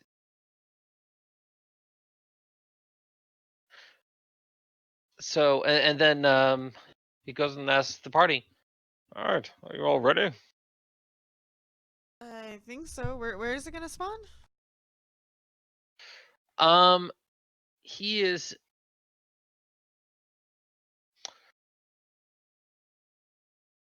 He'll ask Lols to move, but Gus will have it spawn here. He refuses to move when you ask him. Tell him a ghost is gonna spawn his ass. Just spawn it on his ass. There you go. Gus just says, Your funeral.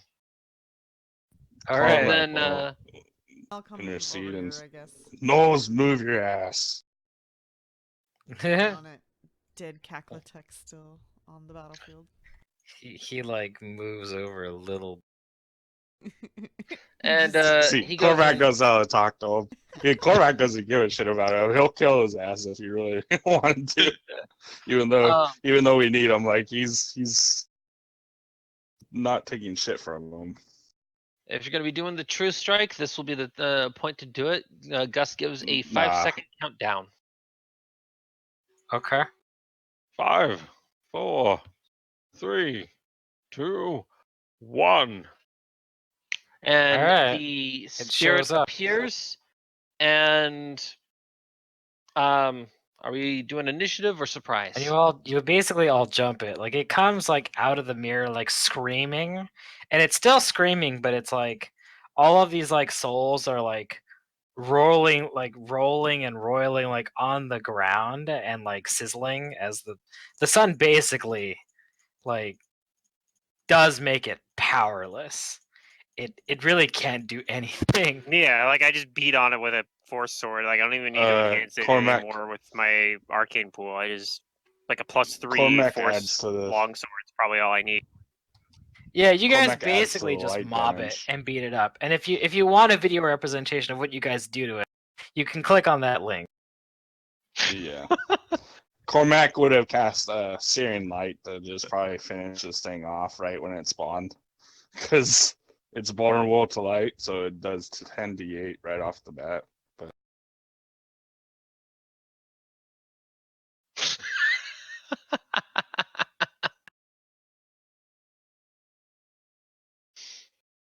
Yep, that pretty much sums it up. Yep. Yeah, you guys Complete with beat it into submission.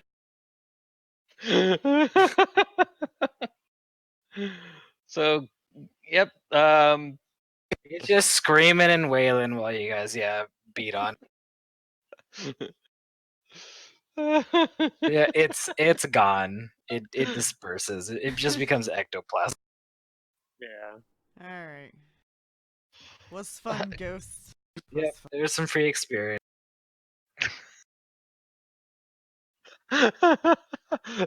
this thing is supposed to be this tough creature, and we're just like, nope, and then beat it out in Yeah. out in the freaking alley. You trapped it and like basically tossed it into like a giant oven. Alright. Creamy Weemy hates the sun. I think that's the name of this. Screamy Weemy hates the sun. Yeah. You guys can take your XP, and I think that's where we'll end the session for tonight. As you savagely beat this unliving ghost into like its next app. Yeah, we got some good XP from the ghost probably, and the devourers at least. Yeah. Maybe some from interacting with the Lengels. Yes, though. those two actually. There's a humongous chunk of experience that is possible through something through the Langools, but I won't tell you what it is. But you might have touched. We might come back to it and figure it out, or see something that makes us go, So, what's our total experience that we have earned this session on account of the poorly beating up a pitiful Screamy ghost Weemy. and the screamy weemy and 2 abomination, the devourers, and We also and learned such. one of the statues, like what they're attuned to or whatever. Yeah, don't know if it's enough Might to be worth actually. something. Yeah, we'll see. That might be a chunk where you have to get past all the statues before you get anything from it, though. Okay, let's see those Langools. I gotta go find them real quick. Unfortunately, I can't give you any experience for the statues because that's Yeah. basically an unsolved puzzle. Yeah, that's Not Yeah, really a it's still- puzzle, it's but still- like an unsolved thing. Yeah, it's still in the works. There's no Ghouls- like. It'd be cool if I could give you a puzzle, like the ones in like book 1 of Shattered Star, but no, this is more like you guys either figure it out or you don't, or you just fight it. Yeah. Don't tempt me. Huh. I like finding the non-combat methods because they get kind of fun that way. I do too. I like thinking my way out of a situation. Adds fun to it. Mm-hmm. Howdy. Hello. I heard your game's over. Isodurian. It's Huh? almost over. Peter, Oh, you said you were ending the session. I was watching the stream. I'm about to. I'm just piling up the Okay. Yep. But if you want to listen on me giving them the XP, that's always fun too. They beat up a crippled ghost. It wasn't crippled when we first encountered it. Yeah. The thing was going to probably kick her asses if we not prepared. Okay, you guys get 16,000 experience even each. Not bad. Okay. Cool. 15,000. And where's that leave us for total XP? Because I haven't even been really keeping up with it. I'm behind too, but I think Well, hopefully somebody's up to date. I've missed a couple sessions, so Because you guys are level. What level are you guys right now? we're 14. 14. Okay, so our current We XP require- is 506,100. okay, good. So you guys are 506,100. almost at the level that you should be to end the book in a bit. And we are getting a little bit closer to the end of the book, but not quite. Basically, there's just something you guys have to do to trigger the end of. But you guys Yeah. should be 15th level by the end of it. Yeah, I figured that we're gonna have to activate the 3 stellays and also finish up this little section, and then we'll be on our way. And we've at least gotten the locations to the stellays, so we could just be like, boom, boom, boom, done. Other thing, you Assuming gotta that take it care of doesn't that trigger ghost. stuff. Well, you saw how we handled the last one. Yeah, but the other one's a little bit more fight. Has a little bit more fight to it because it's like an actual warrior ghost, not like a screaming. Yeah. Yeah, but if we come in with all of our buffs prepped, we get all of our Yeah, abilities now that ready we to know, go. now I'm that actually we know excited it, for you guys dealing with that ghost. yeah. You know that I am a very deadly weapon with that entrapped spirit. That was pretty good. I did like Yeah. that a lot. It actually saved me a lot of trouble. Well, I'm glad I was able to save you that trouble.